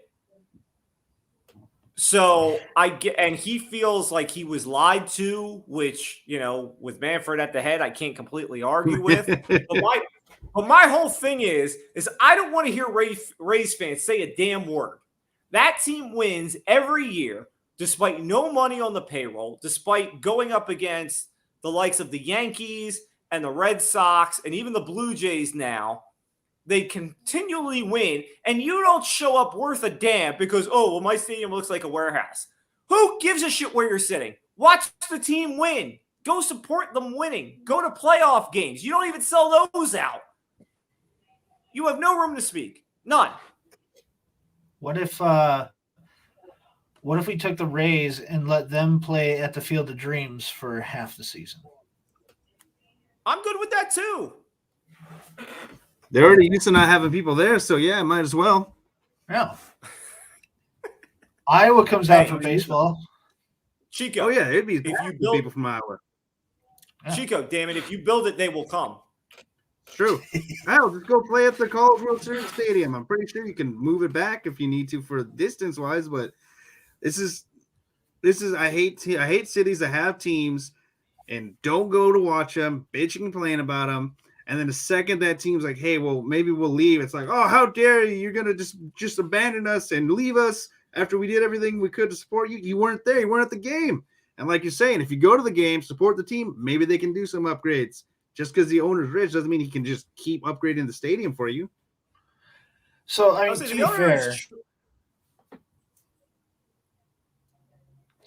be fair, the Twins in the early 2000s were in talks of being one of the teams that was going to lose Minnesota was going to lose their team in the early 2000s. They, unlike the Expos, decided to get a new stadium. They got Joe Mauer, they got Justin Morneau, and they started winning games and they started making the playoffs. So like they got to keep the team because of that.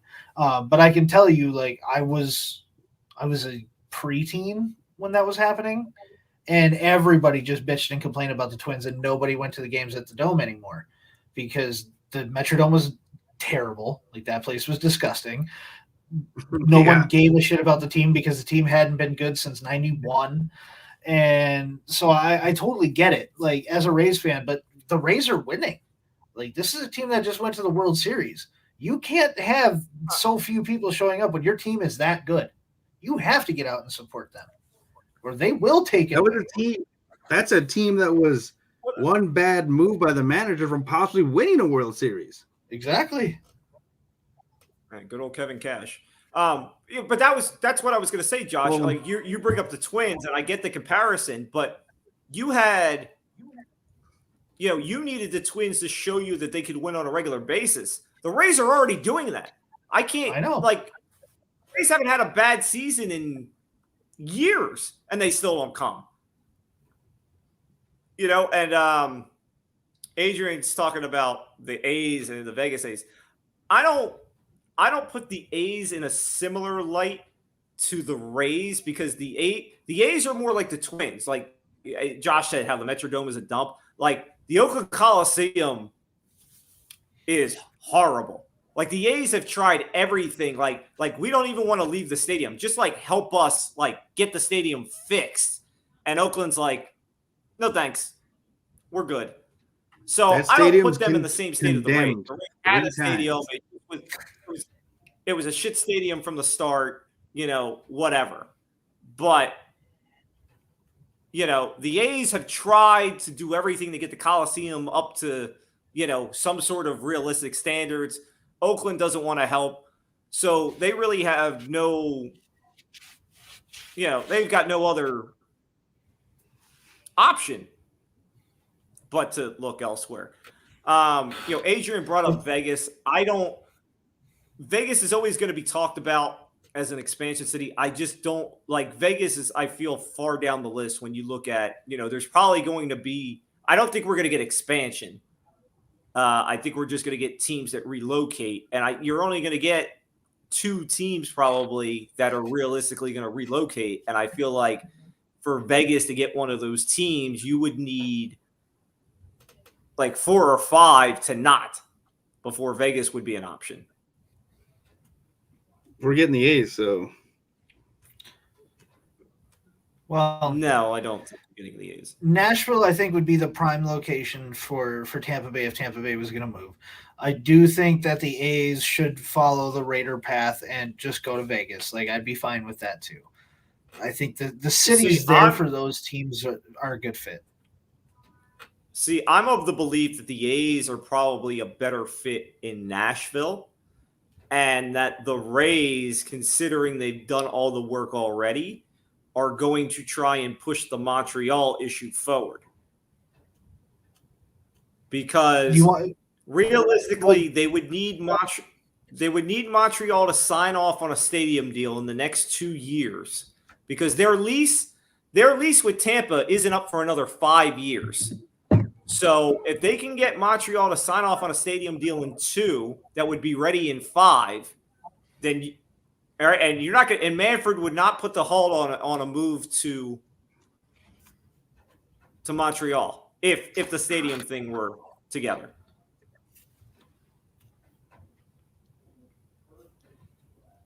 And Adrian, I'm not debating what Vegas does as far as putting on a show and how the stadiums are. Here's the thing you're not grasping when it comes to the MLB. Despite the fact that they'll slap DraftKings and everything else on, their streams and on the back of, the behind the home plate and everything else, baseball still wants to act like they are distanced from betting.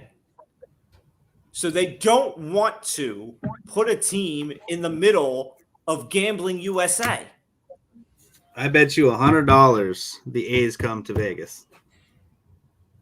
For a weekend series, or no, for permanent. This will be their new home. When they relocate, it will be here in Las Vegas. And like I said, it's not out of the realm. Anyways, it's not out of the realm of possibility. I like I said, I feel making it sound like it would never happen. I just said they're 4th or 5th on the list. I didn't say it was out of the. I didn't say it would never happen. Yeah, they could go play in Portland. Nobody wants to go to A's. Portland. It's weird there. The A's are a weird team. They have a soccer team. They're relatively important now. They're kind of. They got the Trailblazers. Dame time, Oh yeah, I forgot basketball was a thing. My bad. Yeah, because just because your team be there next year. Oh, I mean, Minnesota hasn't cared about basketball as long as I've been alive, and I'm here for it. No, they do. You're just the guy that says, "Oh, basketball's not real." Do you need me to get let's the crown? Get to football. I will go get the crown. The crown? The crown of what? Obviously, in the Vikings, because they can't even make the playoffs. My basketball championship crown. My fantasy basketball championship crown. He said, "I'm not even in that league." All right, so let's get to football here. So maybe we can keep this show on the time frame. So today, before we get into the divisional series, let's talk about a couple of things as far as the coaching hires and GM hires. So today, the Giants made a move, and they hired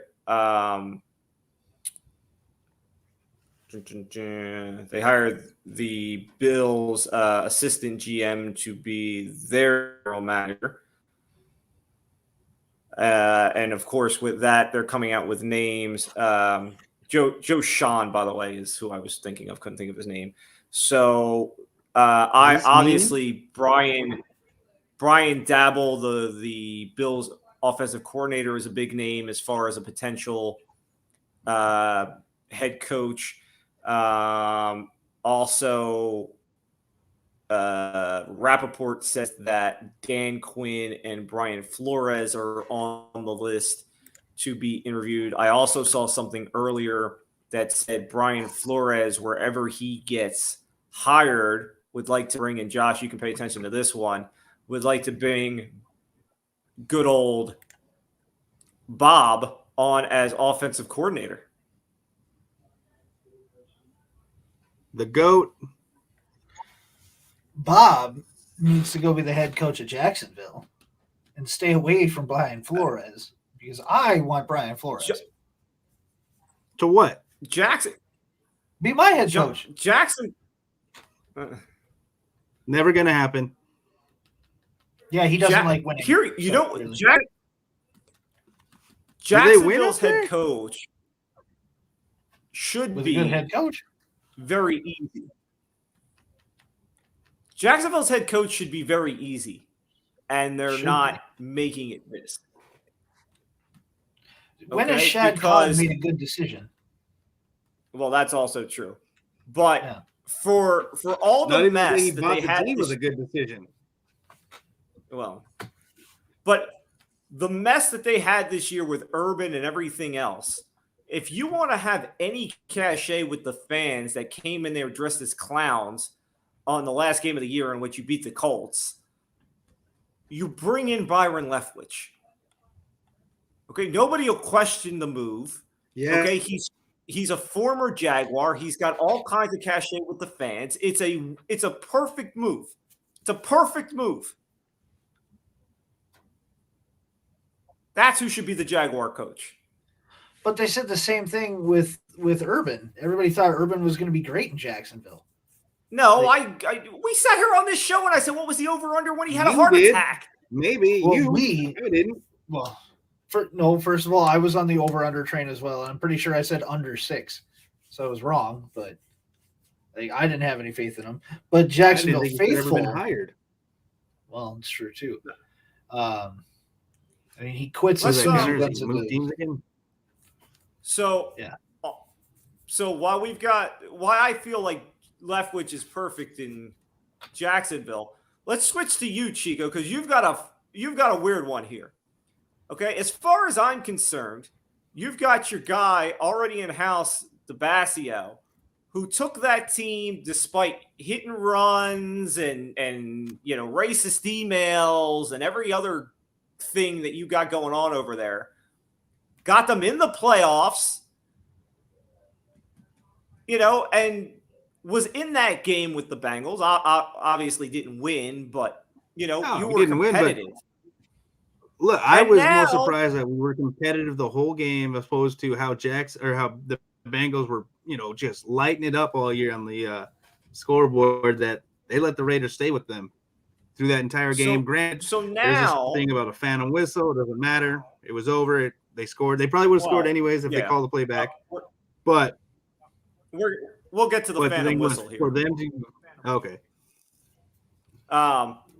But so now you got your guy Rich in house, Pistachio. and it's still up in the air whether he's even getting an interview. And the talk is that John Harbaugh is waiting to get an offer. Why the hell are you doing that?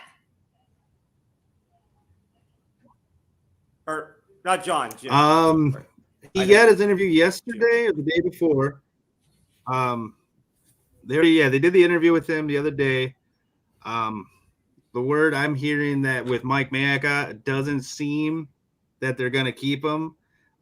Rumors are saying that if they do keep Mayock him, already got they're going to fired. keep him on as what he was Yeah, before. Mayock's gone already. Who? Well, Like no, yeah, Mayock. I said with him being gone, it didn't look good for Rich. They're saying Rich is going to, if they don't hire him, they want to keep him though because he, the guys really enjoy him, really like him. Keep him on as what he was before as a special teams coach. For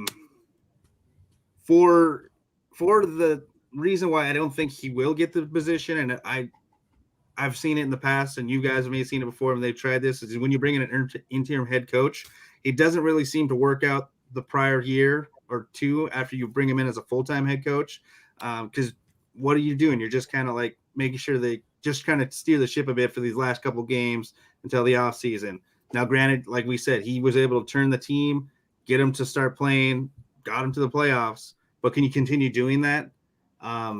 Is there a reason why this guy's never been up for a head coaching position before in the past? Makes me think why was he not if he's this good as a coach? I know the players love him. Everything I see from guys like Carr, Crosby, and Waller, the big three names out here, they all enjoy him. They say he's great for the team. He helps these guys out a lot. Do I want Harbaugh? I mean, granted, you can't be upset. Look what he did with the Niners with a player that they said was a bust and Alex Smith. People have questions about Carr. Carr, to me, is a little bit more talented. A guy like Harbaugh comes in, a former NFL coach, could turn it around, and maybe get him playing at even a higher level than I think he's already playing at. That's assuming you keep him. There's a lot of talk in Vegas that Carr is gone. Mm-hmm. He's still got time on his – I mean, who are you going to get? I don't think there's really anyone in the draft. Free agency-wise, You no bring one's in really Jim, going to maybe be – he calls up Cap. It's John. They're not bringing in Jim. Jim is still the head coach in Baltimore. Yeah, come on. No, John is the one. No, Jim is the one in Oh, yeah, Baltimore. you're right. John is the one in Michigan. You're right. I'm mixed up. Yeah, you're right. Never mind. I mean, the latest is now saying is Josh McDaniels might come in for a interview with the Raiders. Yeah, go ahead and do that. That'll work out well. Yeah. It's interesting to hear all the names that are like going to the Raiders and going to the Bears and stuff. And then the Vikings are getting turned down by Jim Caldwell. Like, I don't understand, bro. Like why? Well, the Vikings have a great offense and a decent defense at worst. And you mean to tell me that these guys like Josh McDaniels and Brian Flores don't want to come Dan talk to Quinn us? turn down you guys too? No, he didn't turn us down. He's interviewing. He was actually supposed to interview today, I think. Here's what actually happened. Yeah, and he's like, no, I don't want to go there. I don't This place want is him terrible. here. He pissed away more games in Atlanta. Oh God, than we've missed field goals in the last 3 seasons. First off, I want to go back to what's this? The Raiders settle for field goals. What did the Cardinals do? Nothing. Wow. So, Kyler wants to be a real boy. That's what the last I heard. He wants to grow up and be a real boy. He needs a chair for his interview. What I don't get about the Bears situation is I keep reading the appeal of that job is that whoever comes in has a trade asset in Justin Fields. Wouldn't you want whoever's coming in to be building around Justin Fields? Like, if you get rid of Justin Fields, who is your quarterback? Andy Dalton and Nick Foles? You could trade Justin Fields for a Jimmy G. No, because the Trey Lance is there. Never mind. Yeah, Lance is there, and here's the thing with the Bears. All right, the Bears traded a first-round pick for Fields. Are they getting a first-round pick back? Because I don't know who's giving up a first-round pick for Fields right now. The Niners are 3.5 hours away from probably getting a first-round pick for Garoppolo. Yeah. I would say first is crazy, but it could happen. Well, I mean, Carolina wouldn't. The only team I think fit to go for him, I don't think has a first-round pick. Who? The Colts. Texans? Oh, Colts. I don't know, man. The Colts. I think OBJ Carolina would be thrives a off a spot. running-based team. And Yet, what are the Colts going to yes, do? Adrian, a Going forward, first-round Jonathan pick Taylor for is going Jimmy. to I'll run the ball. explain that later. Adrian, calm down. I'll explain the Jimmy Shit, they thing. should be the Cardinals because their quarterback sucks. Chico, the Colts still have a $15 million decision to make with Carson Wentz because they're on the He's hook out. for that. They're not bringing him back. He's out. Yeah, he's. I don't know what the cap situation is if they eat all that. I mean, that's tough. They'll be fine. They're going to get rid of Wentz. Going to trade for Jimmy. Wentz is going to go to Minnesota, back up Cousins. And hold on, Cousins Adrian leaves. said the Wentz Giants takes would over. Adrian said the Giants would be the worst job opening. Did he forget about the Texans? Texans don't have quarterback. anywhere to go but up. Yeah. You can't get worse. I'm sorry, So the Giants have somewhere to go but up? They can get worse. They can get way worse. No, I'm pretty much at the bottom of the barrel right now.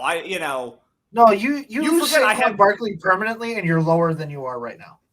You get Saquon for a couple games. Dude, if I'm the Giants, I find out what I can get for Saquon. Yeah. You definitely move on from him. Mm-hmm. I would trade Saquon tomorrow. Okay? They should have traded Evan Ingram last year. Now he's going to walk in free agency. All right. Texans have Watson. Really? They had him at all this year? Watson wants to play there? Give me a If they break. get the right Texans coach. have He's Watson. going to have higher draft capital than Saquon Barkley is, even with his issues. The Giants already have 2 top 10 picks.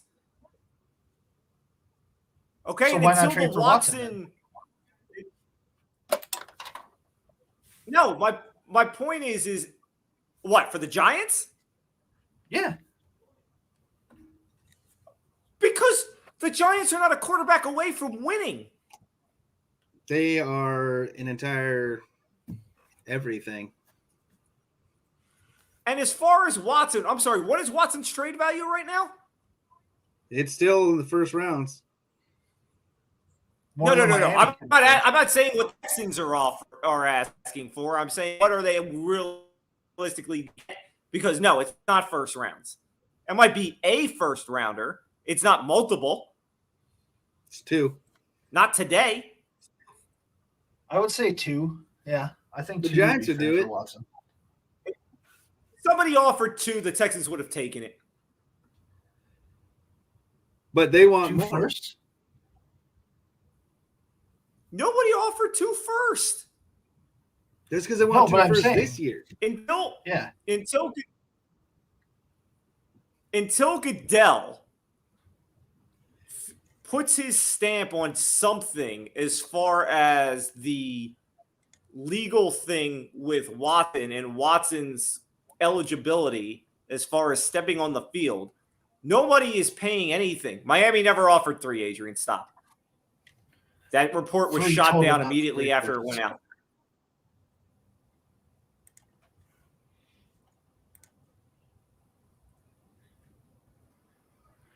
It never happened. Adrian has come in and been the gunner of our chat today. You realize that? There's always one. It's One. fine. Hey. All right. Yeah, so that's all. That's really all the coaching stuff right now. You know, people are still a couple of GMs that need to get in place. Coaches need to be figured out. All right, let's move on to the game. So Chico, you brought up the Phantom call, so let's get to last week real quickly. We had major officiating situations last week. It started with the Phantom call in the Raider Bengals game where they couldn't review the whistle. They actually had to review to see if Burrow stepped out of bounds on the throw, which he did not. And, the whistle wasn't reviewable. They came back and said that under the rules, what they should have done was they should have just replayed the down, which obviously didn't happen. So that's that. Then we have the whole situation in Dallas, which we can slice this up 800 ways. First, we have 14 seconds on the clock and no timeout. And Dak decides to run a QB sneak, right? Which is a play call for Mike McCarthy, at which he fully takes 100% on the chest. He's like, "Yep, I called that. We talked about it the whole time." Which way to stand behind that call. So Dak slides down. Instead of them handing the ball to the official so he can spot it, they spot it themselves. The official has to touch the ball first. So in the midst of the official trying to come to touch the ball, he runs over Dak Prescott.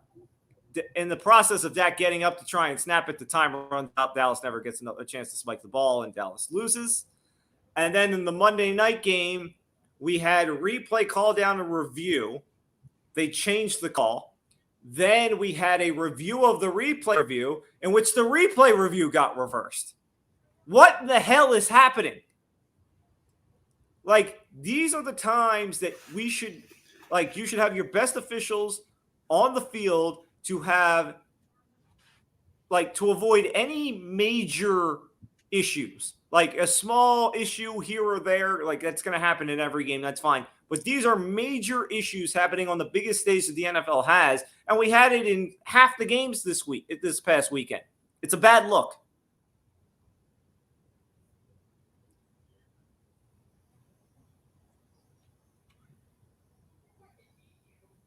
I don't have. Yeah, not good for the NFL, especially with what's going on with these officials throughout the season. But granted, like earlier with the Raider game, what I thought was funny is that they said that they later came out, you suspend these officiating crew.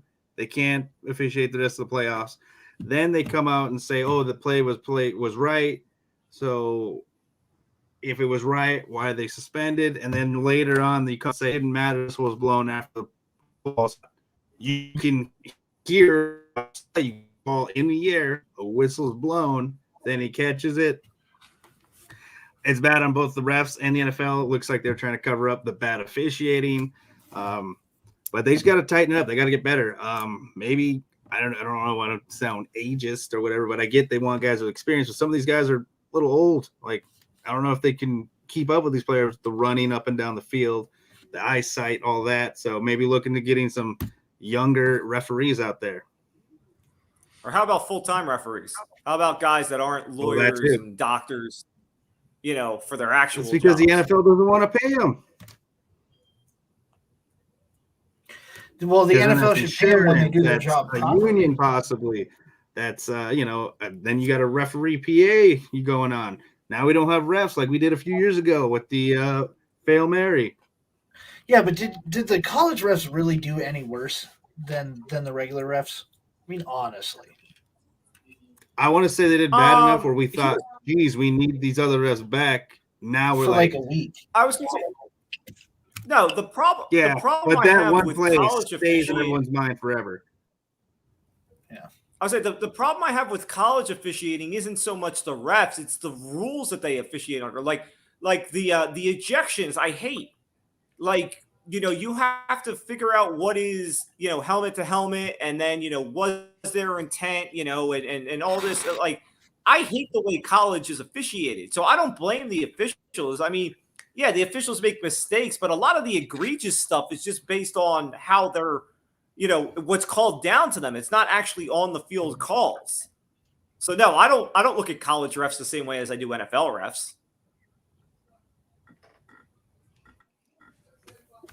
Yeah, there's a lot of strange calls, and I agree with you on the whole ejection thing in the NFL. It doesn't make sense, and one, it can hurt some of these players, especially if they're trying to raise their draft stock, and or if they're making a run for the college playoffs and all that. But the NFL needs to figure it out, needs to look into it. They need to tighten up this play call, or not this play calling, but this officiating throughout the season, and especially when it comes to the playoffs.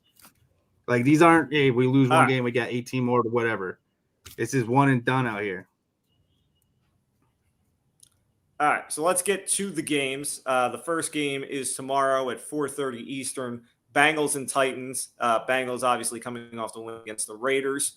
Titans are getting healthy. Derrick Henry will return tomorrow. His first action in over a month. So currently the DraftKings line is Titans -3.5. Titans are obviously the 1 seed coming off the bye.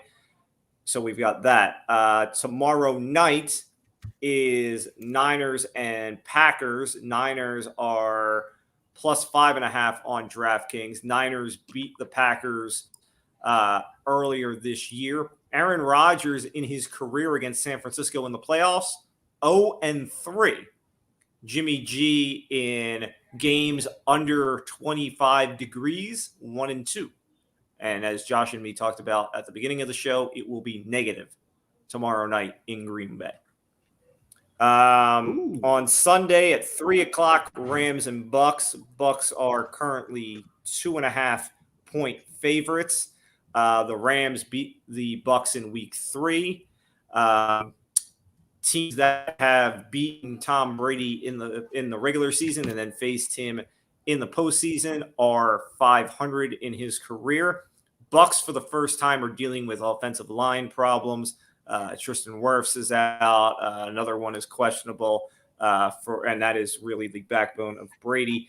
And then lastly, the Sunday night game, which is at 6:30, by the way, bad move, NFL, bad move, is Chiefs and Bills. The Chiefs are a 2-point favorite. Bills also beat the Chiefs during the regular season.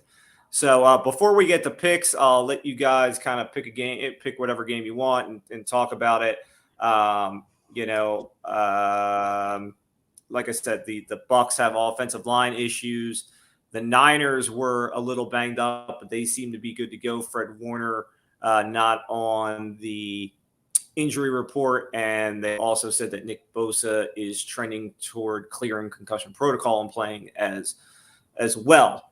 So we'll just take it one by one here real quick. Titans Bengals. Like I said, Derrick Henry is back. Burrow looked real good against the Raiders. The Bengals are the hot, trendy team here. The Titans don't exactly have a long history of coming through in the postseason. So where's everybody's heads at? Let's start with you, Josh. I'm liking the Bengals. I mean, that offense and the way that Joe Burrow's been playing all year with that team has just been astounding. The Titans have done well without Derrick Henry. Derrick Henry coming back is a big plus for them. But I don't think the Titans have the defensive consistency to kind of hang with Cincinnati. And I think that Cincinnati is just going to look at it with renewed vigor, seeing Derrick Henry back there, knowing that they have to stop that. And I mean, you have some wide receiver threads there, but I think that, we don't know if we're getting 100% Derrick Henry. We don't know if we're going to get, mid-season just 200, 250 yard a game Derrick Henry out there in the playoffs.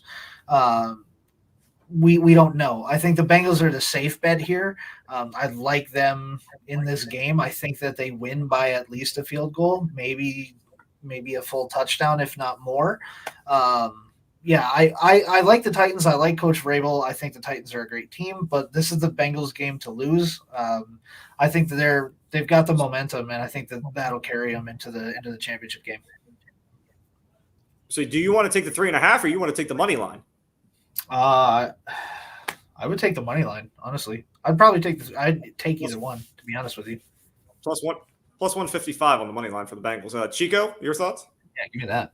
I gotta agree with Josh here. Gotta go with the Bengals, even though I didn't see much from them against a not so great Raider defense. But I feel that they have more momentum going. They know they had some miscues in that game against a defense that I don't know how much better the Titans defense really is, but to me, they've never had a great defense throughout these last few years in their playoff runs. And the whole Derrick Henry thing, we don't know who we're getting. We could get a guy that's 100% fresh and might be a real problem for the Bengals, or you get a guy that's hasn't been hitting a month, and it's going to take a little time to start rolling throughout the game. But I think it comes down to quarterback play, and only in his first or second year now, Joe Burrow already is clearly better than a guy like Ryan Tannehill, who's a great game manager, a great guy, probably. But if he can't establish the run right away with both running backs they have there, and get some easy dump off passes, he's going to have a hard time. That defense with Luke Wilson commanded in the middle there is a lot better. It's going to be one of the better ones he's going to see this year. I'm taking the Bengals 3.5. Titans are great. I like Vrabel. I like them as a player, even though he was a Patriot. But I just feel like as a defensive guy, he hasn't built that team up yet to be a good defensive team. He has the offense. He needs to start working on that defense. So, yeah, Bengals 3.5. Bengals have never won a road playoff game in their franchise history. That changes. They broke a curse last week. They're going to break a new record this week. I'll be the contrarian in this group. I'll take the Titans. I don't think the Titans need Derrick Henry to be Derrick Henry tomorrow. I think Derrick Henry will be called upon at certain times. I think they will use Derrick Henry as more of a decoy. I think the bigger thing for the Titans is that they will have a healthy Julio Jones for once to go alongside A.J. Brown. And Chico, no, you watched the game closely last week. Burrow really sliced the Raiders up with predominantly Jamar Chase. It wasn't really anybody else. He focused on Jamar Chase. I think that Mike Vrabel, with 2 weeks to prepare, will force Joe Burrow, and I'm not saying that Joe Burrow can't because he has other options and Tyler Boyd and T. Higgins and you know Higgins and even Ushma. I can't say his name. Yeah, whatever. But I think that Vrabel will force Burrow to find somebody else. I don't think that he'll be able to key in on Jamar Chase and target Jamar Chase, 15 times or whatever it was in that Raider game. I think they'll make Burrow have to spread it around the field, maybe make Mixon show that he can run the football and chew up clock. I think this will be a tight game, but I will take the Titans laying the 3.5. So I'll be the contrarian there. We go to the night game. Niners 5.5-point dogs to the Packers. The Packers just cleared Darius Smith, the linebacker, to play tomorrow night. The tackle Bukhtari, I'm probably saying that wrong. He played last week. He played last week. They thought he'd be good to go, but apparently he hasn't practiced. He's feeling a little something, so he's questionable. That would be a big loss for Rodgers if he is not ready to go. We'll start with you, Chico. Where do you stand on this one in -9-degree weather? Well, I'm going to go with the Packers. Even though Aaron Rodgers is 0-3 against the Niners in the playoffs, he beat them in the regular season, I believe, at home. I can't remember if it was or not. Jimmy G is playing really well. Extremely well, I believe, compared to how he was last year in the first half of the season. But it's just, I know the Packers have been, with the Aaron Rodgers situation, been in the spotlight a lot this year and a lot of controversy around him and his beliefs off the field. But I don't know, it seems like a different Packer team than we have seen in the past on the offensive side, even on the defensive side. I believe that they're going to win. They're going to win this game. They're going to beat the Niners. I take the Packers on the money line on that at home in negative degrees in the frozen tundra. Aaron Rodgers is going to get his revenge for these 0-3 against them in the playoffs. And I'm taking him all the way to the Super Bowl too. All right, so Chico wants to lay the 220 on the Packer money line. Also, when I talked about the Niner injury situation, we can't leave out Jimmy G. He's got that thumb situation along with the shoulder, so he is far from 100% coming into this as well. Josh, go ahead. I happen to agree with Chico on this one as well. I think this is the easiest game of the weekend to call. Packers in those weather conditions at home. With San Francisco having all these injuries or guys that are questionable coming back or looking to come back, it's just not a good look. Despite Aaron's issues with San Francisco in the past, I think that this is just one too many things stacked up in Green Bay's favor. I like Green Bay to kind of coast in this game. So I would probably still lay the money line on it, but I think Green Bay takes it easily. I won't say that they're going to go to the Super Bowl. I still have faith that the Rams are going to be the Super Bowl team for the NFC this year. But I think that they take They take the 49ers pretty handily at home in those weather conditions with those injuries. I think it's an easy win for the Packers. Okay, so you keep saying easy win. Are you willing to lay the 5.5? I would lay the 5.5. Yeah, I think they win by at least 2 touchdowns. I think it's a 14-point game. You said money line. I needed to confirm. I said One I more would thing. probably take the money line, but yeah, I would take the 5.5. Just want to go on record and say I never said it was an easy win. All right. No, but I agree with you that they're going to win. Okay, I still want to say it was easy. You keep saying easy. I never said that, but they're going to win. I'm saying easy. Well, again, I have to play contrarian. I'll take the Niners with the points. The reason why the Niners have continually given Rodgers problems in the playoffs, and the thing that the weather will not affect tomorrow night for the Niners, is the Niners' ability to run the football and keep Aaron Rodgers off the field. The Packers' defense has gotten better, but they still can't stop the run. Whether it is Elijah Mitchell, whether it is Deebo Samuel, the Niners can run the football. The Niners will be predominantly healthy. We'll see if Bosa plays, but I think they can get to A-Rod enough. So I'm not willing to go out necessarily and say the Niners win this game, but I think this is a field goal game. I think getting 5.5 is too much, and I'll take the Niners to cover.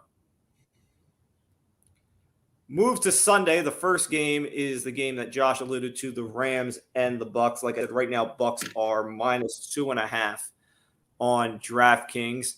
So we talked about the situation with Brady's offensive line. He already is missing Chris Godwin. Last week, they didn't have too many problems with the Eagles, although they did kind of let the Eagles kind of come back there in the second half. But the game was already over. Take that for what it's worth. The Rams had no issues with the Cardinals. However, the glaring thing in that game was that Sean McVay kind of treated Matt Stafford as if he was Jared Goff. Stafford only threw the ball 17 times. You would have to think you're going to need a little more out of Matt Stafford in this game. However, I'll go first here.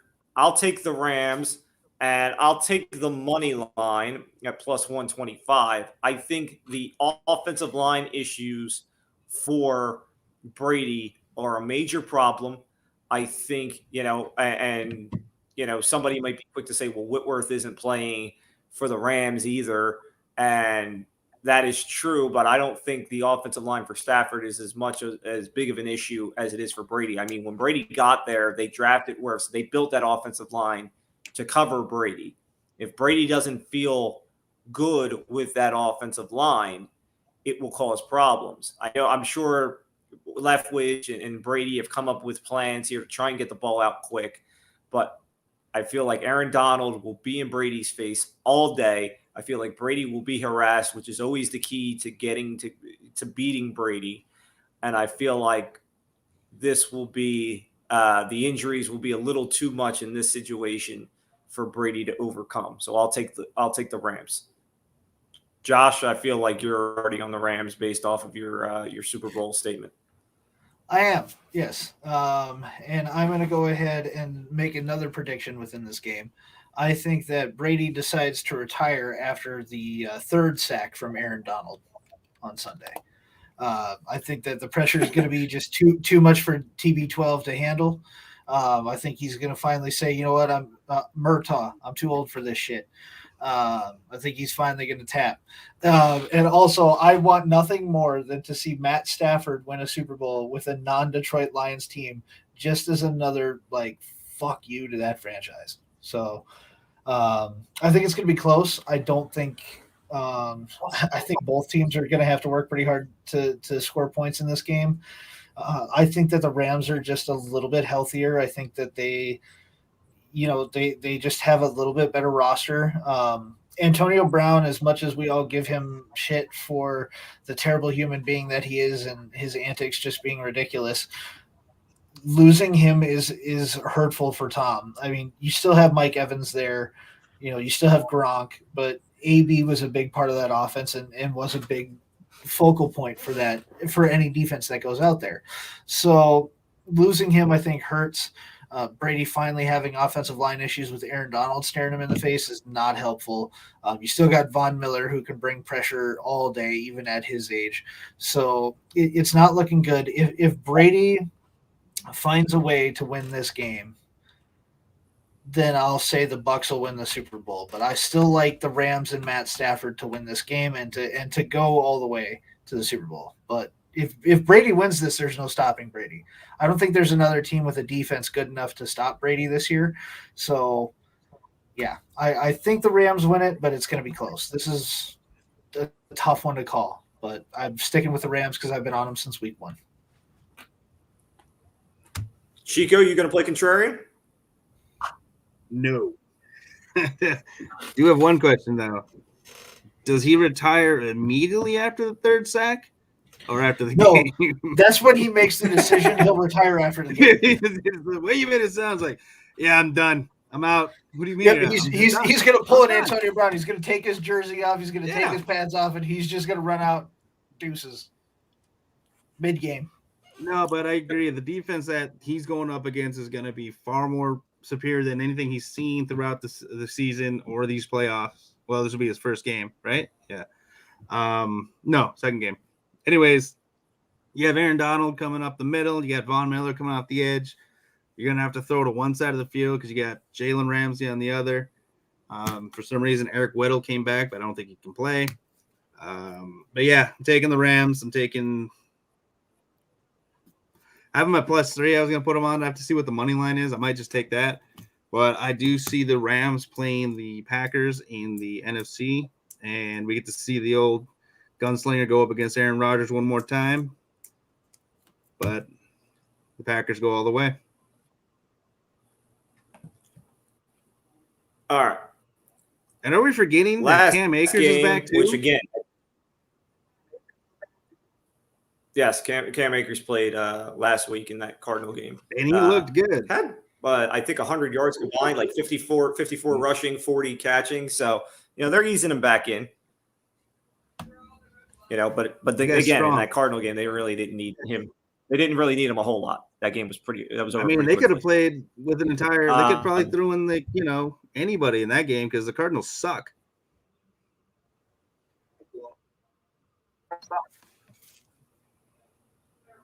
Yeah, I don't think Adrian's still watching, but good attempt. Lastly, again, 6:30. Why is this game at 6:30? I don't understand. 3:30 my time. Anyway, well, yeah, I'm used to like 5 your time, or 5:30 your time, not 3:30. Super Bowl 3:30. Oh, which by the way, we need to discuss before we log off here. No, we don't. So the Bills are a 2-point dog to Kansas City. Like I said, the Bills beat the Chiefs earlier in the year.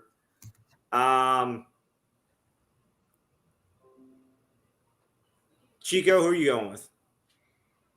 I'm going with the Bills, taking the Bills to beat the Chiefs. I just feel that this is Josh Allen's time.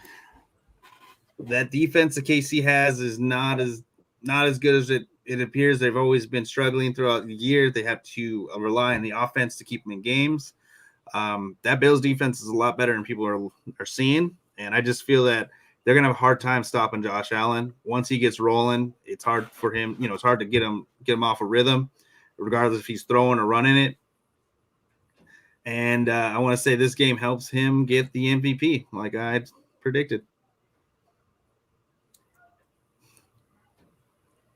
I think that's dead and gone. But yeah, shut so too. your Josh? face.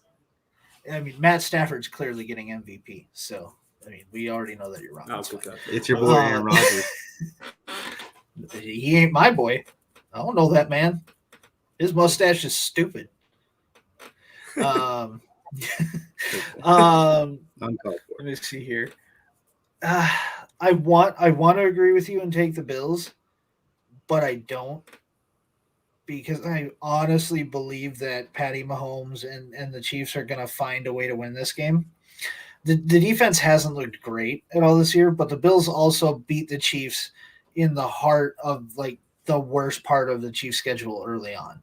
So I think that the Chiefs have really come a long way since that game. Allen's hard to stop, but if you know that he's going to take off, it's not that hard to predict. And I think that Bill Belichick and the Patriots honestly didn't care and didn't try really hard. Like, that's the worst Patriots game I've seen in Bill Belichick's tenure. So I don't necessarily say that like the Bills were outstanding. I mean, they kicked the shit out of the Patriots, but the Chiefs aren't going to let that happen. The Chiefs also know how to win this game. I mean, they've been to the Super Bowl the last 2 years. So it is going to take a Herculean effort from the Bills to stop that offense. They have the ability to do it. I don't know that they have the experience to do it. So that's my question there. I'm also super biased because I don't want Stephon Diggs in the Super Bowl. So I have that going on as well. So if the Chiefs were to knock the Bills out, I wouldn't be shocked. Tough game overall, but I'm going to go ahead and pick the Chiefs. I think that Patty Mahomes and that offense, with Andy Reid's coaching and the success that they've had the past couple of years in the playoffs, I think it's just a little too much for the first timers in the Bills getting to this level. Like, Bills haven't been here in a long time with this team, and Josh Allen's never been like at this level of play before. So I'm taking the Chiefs on experience alone. All right, so I've got to split the call here. So briefly, going back to last week on the Twitter picks that I posted, the two games I got wrong were the two blowouts. I was on the Patriots, which never had a shot, and then I was on the Steelers, who looked like they were good for about a quarter. And here's the biggest thing, and why I'm going to go with the Bills, is I watched that Chiefs-Steeler game. And I watched that Steeler defense in the first quarter and even at the beginning of the second quarter. And with TJ Watt, who was obviously the Defensive Player of the Year, and that defense, they were getting to Mahomes and keeping the Chief offense in check. The problem was Ben Roethlisberger couldn't move the football to save his life. That offense, their best series of the entire first half was 6 plays. 6. They never crossed midfield. So the Chiefs suddenly got going and got out to the big lead at halftime and kept running away because the defense was gassed. I don't think you will get that tomorrow night. This Bills defense, I think, as a whole, is just as good as the Steelers. They may not have a TJ Watt, but as a unit, I think they were equally as good. I think they can disrupt Patrick Mahomes. I don't think that this Chief offense is where it is 2 years ago, is where it was 2 years ago. I still have the same questions about it that I did at the beginning of the season when they weren't scoring any points. And I think that the Bills can do enough to beat them. I don't think this is going to be, a situation like last week where they run out of fireworks.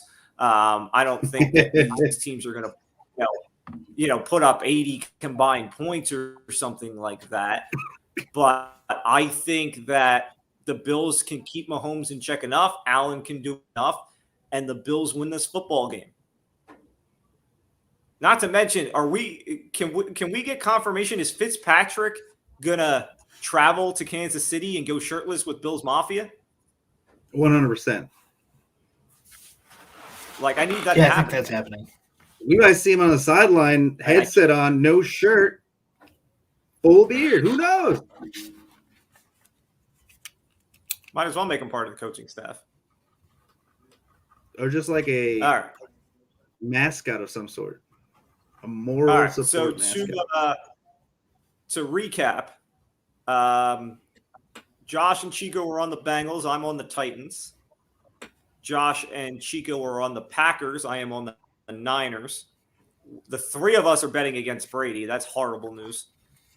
And Josh is on the Chiefs, while me and Chico are on the Bills. So that is taking the Bills. Right, real quickly. Money line plus the over-under. I'm taking the over at 54.5. So real quickly here before we go, because we're, as usual, well past the time limit. So you two had a conversation in the chat yesterday that I saw in response to this trailer the NFL put up for the halftime show. Yep. And how you guys are extremely pumped for it. And it's the most exciting Super Bowl halftime show that that you've looked forward to, or whatever it was that you said. Best halftime show ever, and it hasn't even happened yet. And if you're about to come on here and tell me here's why you're wrong, I'm just going to go ahead and leave because I'm not here for your negativity about this fucking halftime show. No, you're wrong. I'm not here. It's not freaking Oasis singing Wonderwall for 5, 10, or 20 minutes, however long it is. Are you mad because they didn't see Neil Gallagher? All right, Yeah, not even the people in England want to see him anymore. Minus Yahoo does not belong on the same stage, okay? I know you want him. I know you want him. That's hurtful. That's hurtful. No. What, you want the bouncing souls no, up I'm there? not. Nobody listens to East Coast punk. The Ramones. Let's get the Ramones on there. Dig them up. Bouncing souls. Ooh. Come on. I'm not. Listen, I'm not here to spread negativity. I'm not. Here is my question. I get the Snoop, Dre, Eminem part of this. I get that. That's obvious. Like, you just go out there and sing "Forgot About Dre." It's very simple. Why do I need Kendrick Lamar and Mary J? Oh, so you hate women is what you're telling me. You hate Kendrick Lamar? All right, that wasn't where I'm not. How do you hate Kendrick Lamar? I don't have a love or hate relationship with Kendrick Lamar. Like heard. You have those three, and then you have I Kendrick hate Lamar. I feel like Kendrick that's Lamar. not the same level. Do you know who Kendrick Lamar is? Do you know Kendrick Lamar's backstory? Like, do you know how Kendrick Lamar became Kendrick Lamar? Oh you don't know God. who Mary J. Blige is? I didn't. What? How dare you? It's fine. I'm already burying you on Twitter. It is what it is. It's fine. Do it. Marry him some more. Just wait till I get Black Twitter involved. Then it's really going down. Let me just put it to you this way. So Kendrick Lamar used to be a hype man for Kanye West, Tech Nine, and a bunch of other guys. He used to be just a hype man. He wasn't even okay. So you're asking me why Kendrick Lamar deserves to be up there. Do you see the progression that man has had throughout his career? You maybe need to take some of his lyrics to heart and sit down with your hate, because that I'm fine with Kendrick. He's the best rapper being a hype in the game right now. Yeah, but he's the best rapper in the game right now. Sorry, Drake. True. I'm not sorry. It's Kendrick Lamar. Kendrick Lamar is the best lyricist. Nickelback is the rap version of Nickelback. That's what Drake is. Yes, that's what Drake is. So people can come out and talk about. You love Nickelback. I mean, and Mary J. You mean to tell me you don't want Mary J. Blige singing the hooks for whatever Snoop, Dre, M, and Kendrick are rapping to? You don't want Mary J. out there just belting it? Time out. Did I say I had a problem with Mary J? I didn't. I just asked what the need was. I just told you what the need was. I just feel like we got 5 is too much. Like, you can have the 3. 3's got 5? Bitch, we had the Black Eyed Peas. There's like there 7 of them. Yeah, there's like 7 of them. It's really 2 people. This is a bunch running in the background. It's really 2. You had NSYNC with Janet Jackson, and it's the most memorable Super Bowl halftime show of all time. And that was 6. You're complaining about 5. No, that was JT and Janet. Lance and all those were just whatever. They were there. Nobody remembers anything. I just feel like you're hating, and I don't appreciate it. Yep. And now involved, so have fun. All right. So I'll back off from my hating. Here is my realistic question.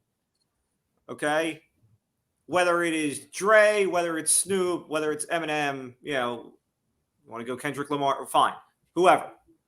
None of them, okay, if they're singing the stuff as it's written, sing it CBS appropriate. Ask me if I care. So, well, I'm saying, like, is the completely edited version not going to bother you at all? Listen to it you on the could radio. They edit it. It's fine. Yeah. You could put the halftime show on pay-per-view, and I'm still going to watch it. Okay? Like, I don't care. Let's stream it. Even if I'm sorry they didn't I'll have the pay for it. Rolling Stones come. My bad. I want to watch a 97-year-old Mick Jagger up there looking with the size of the microphone stand.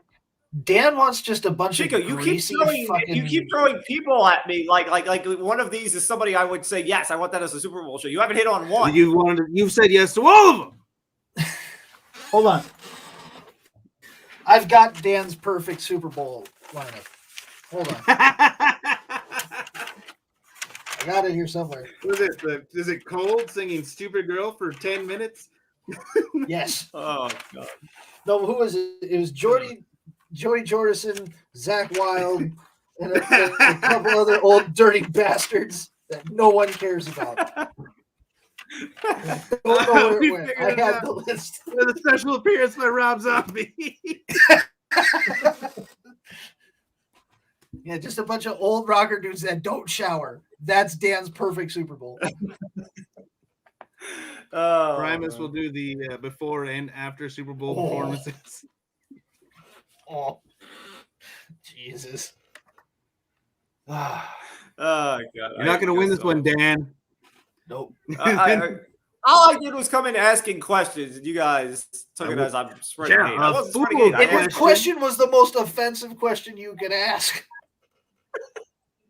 It's true. I didn't think it was that offensive. How dare you, sir? All right. How dare you? All right. Yeah. Anyway, so that's it for this. As usual, we went way beyond what we normally should, but that's just what we do. Tomorrow night, same time, we will do NU. That's another show that kind of been skipped a few weeks. So we've got a lot of stuff for NU tomorrow. Hold on, let me bring up the list here so I can tell the people what we're talking about.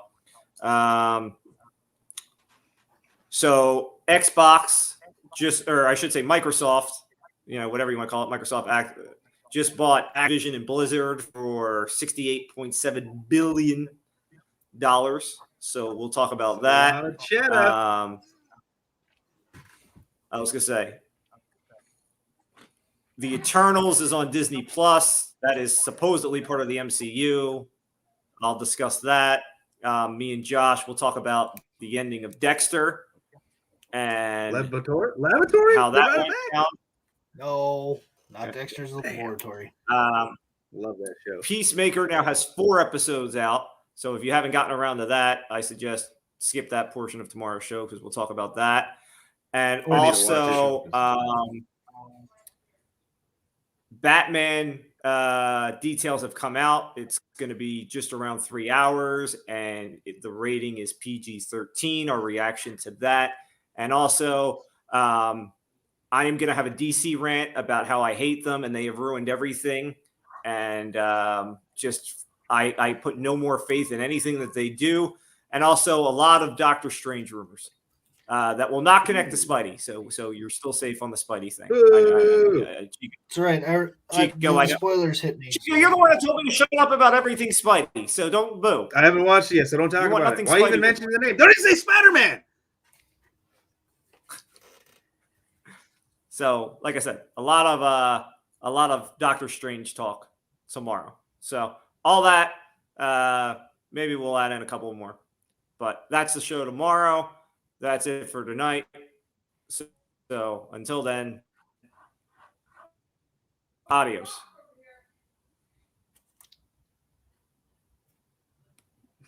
I was waiting for it. You're off. I thought you had a Next time. finger. I thought you had a finger up, and I was Yeah, like, the "Oh shit, he did the thumbs thumbs up, up." We're never gonna get. It did look like a finger. Yeah, it did. I got pissed off at a stamp one day. Shit's almost flat. I posted a picture of us like on this on here in one of my group chats.